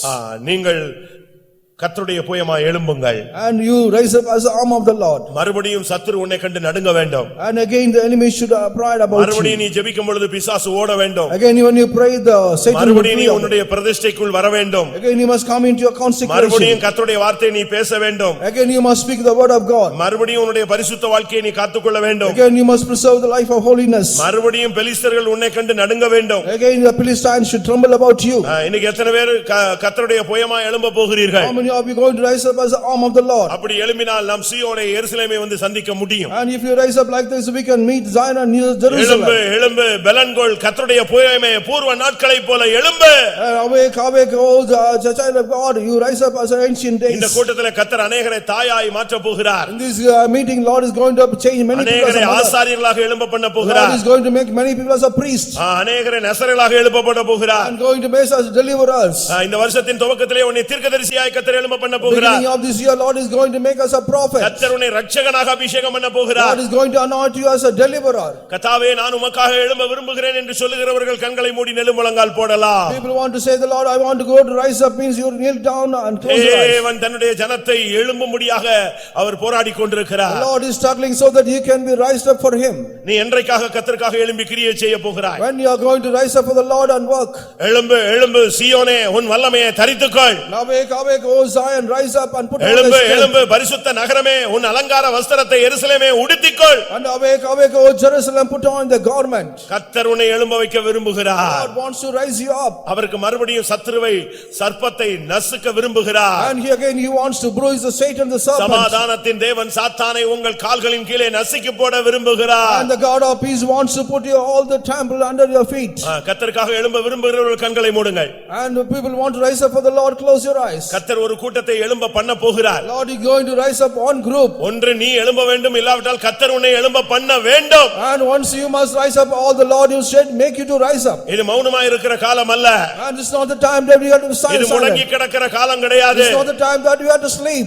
இது தேவனுக்காக எழும்பி நிற்க வேண்டிய காலம். This is the time that we have to rise up and stand for the God. எத்தனை பேர் கர்த்தருக்காக எழும்ப உங்களை ஒப்பு கொடுக்கிறீர்கள்? And how many are going to surrender not to rise up for the Lord? கர்த்தர் இந்த கால வேளையில உன்னோடு தான் பேசிக் The கொண்டிருக்கிறார். Lord is speaking to you this morning. உன்னுடைய பிள்ளைகளை கர்த்தர் நசரேயர்களாக எழும்ப பண்ண போகிறார். And the Lord is going to make us a children as a நம்முடைய Nazareth. பிள்ளைகளில் அநேகரை தீர்க்கதரிசிகளாக எழும்ப பண்ண போகிறார். And many of the Lord is going to rise up as a prophets. நம்முடைய விசுவாசிகளில் அநேகரை தாயாய் எழும்ப பண்ண போகிறார். And many of our believers are going to rise up as a mothers. நம்முடைய ஜனங்களில் ஜனங்களில் ஒரு கூட்டத்தை ஆசாரியர்களாக இரத்தத்தினால் கழுவப்பட்டவர்களாக எழுப்ப பண்ண God போகிறார். is going to make many some people as a priest and going to wash them. எல்லா ஊழியர்களையும் விசுவாசிகளையும் இரட்சகர்களாக எழுப்ப பண்ண போகிறார். God is going to make all the believers as a deliverers.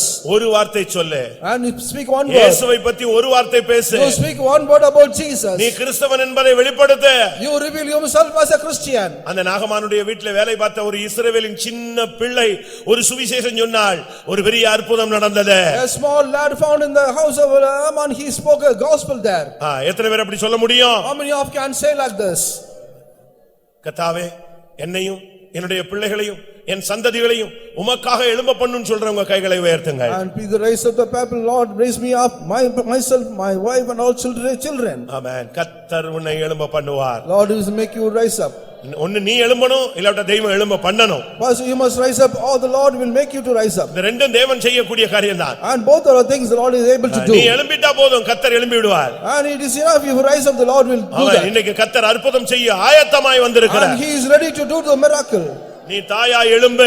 You rise up as a mother. கிராமங்கள் செழிக்கட்டும். Let all the villages. ஆசாரியனா எழும்பு. You rise up as a priest. ஜனங்களுக்கு மீட்பு உண்டாகட்டும். And let the redemption take place in the church. தீர்க்கதரிசியா எழும்பு. You rise up as a priest. ஜனங்களுக்கு வார்த்தை கிடைக்கட்டும். And let the people get the word. நசரேயனா எழும்பு. You rise up as a Nazarite. தேசத்திலே ரட்சிப்பு உண்டாகட்டும். Let there be salvation to this land. ரட்சகனா எழும்பு. You rise up as a deliverer. சத்துரு சிதறுண்டு ஓடட்டும். Let the enemies be scattered and run off.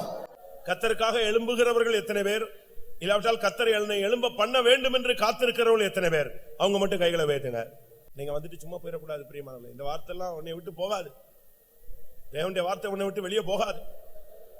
நீ சாகுற வரைக்கும் இந்த வார்த்தைகள் உன் ரெண்டு காதிலையும் தொனித்துக் கொண்டே இருக்கும். கர்த்தரின் புயமே எழும்பு. நீ தூங்கிக் கொண்டிருக்கும் போது இந்த வார்த்தை கேட்கும். நீ படுக்கையில இருந்து எழும்பி உட்காரும் போது கேட்கும். நீ பஸ்ல போகும்போது கார்ல போகும்போது இந்த வார்த்தை கேட்கும். கர்த்தருடைய புயமே எழும்பு.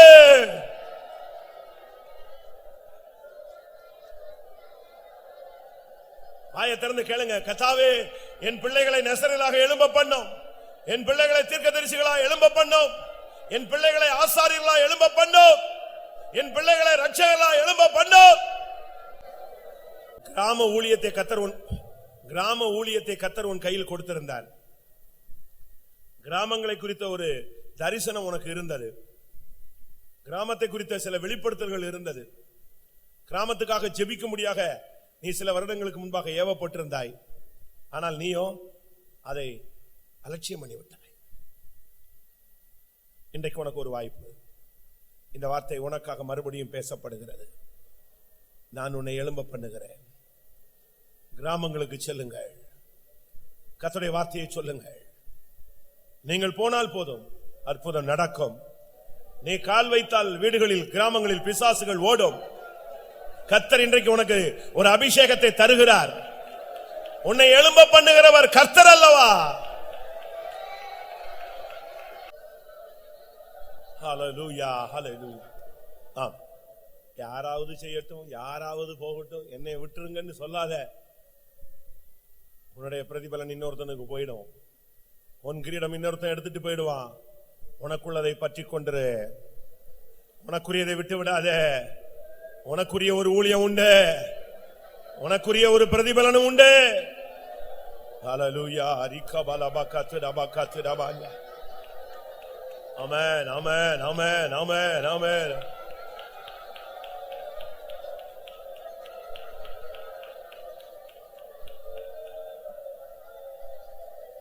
Hallelujah,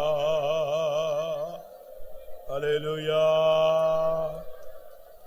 amen, hallelujah, hallelujah, amen, amen, amen, amen, amen, hallelujah. இயேசுவுக்காக எதையாவது செய்யாவிட்டால் நாம் என்னத்தை பிரதிபலனாய் பெற்றுக்கொள்ள முடியும்? ஆமென். கர்த்தாவே என்னை எழும்ப பண்ணும்.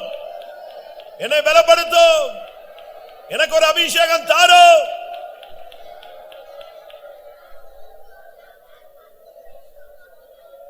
ஹல்லேலூயா, ஹல்லேலூயா,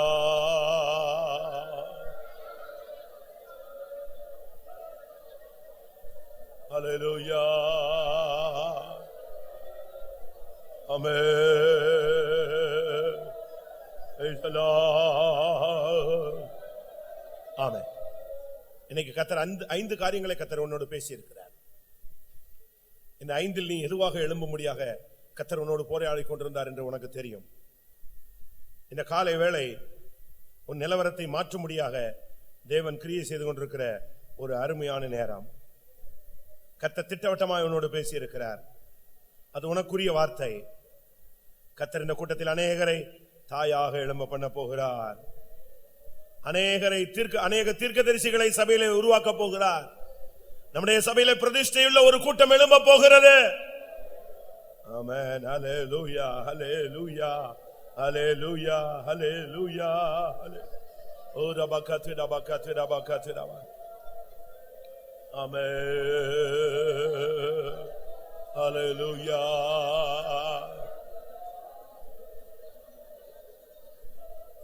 Hallelujah.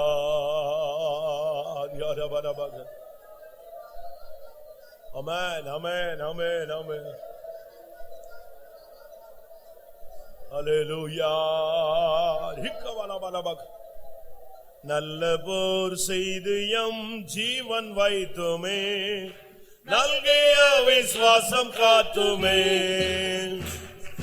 நல்ல போர் செய்து எம் நல்கிய விசுவாசம் காத்துமே. என் கிரீடம் பெறவே அவளோடு நாளுமே, விசுவாச பாதையில் முன் செல்லவே. என் கிரீடம் பெறவே அவளோடு நாளுமே, விசுவாச பாதையில் முன் செல்லவே. செல்லுவோம், முன் செல்லுவோம், நாம் விசுவாசிப்போம், என்னாரு தெரிவோம். செல்லுவோம், ஆமென். முன் செல்லுவோம், நாம் விசுவாசிப்போம், என்னாலே அறிவோம். இயேசு நம் முன்னே செல்வதால் அஞ்சினோம், முடிய நம்மை நடத்துவார். இயேசு நம் முன்னே செல்வதால் அஞ்சினோம், முடிய நம்மை நடத்துவார். செல்லுவோம், முன் செல்லுவோம், நாம் விசுவாசிப்போம், என்னாரு தெரிவோம். செல்லுவோம், முன் செல்லுவோம். நாம் விசுவாசிப்போம், ஹல்லேலூயா. என்னாலே அறிவோம்.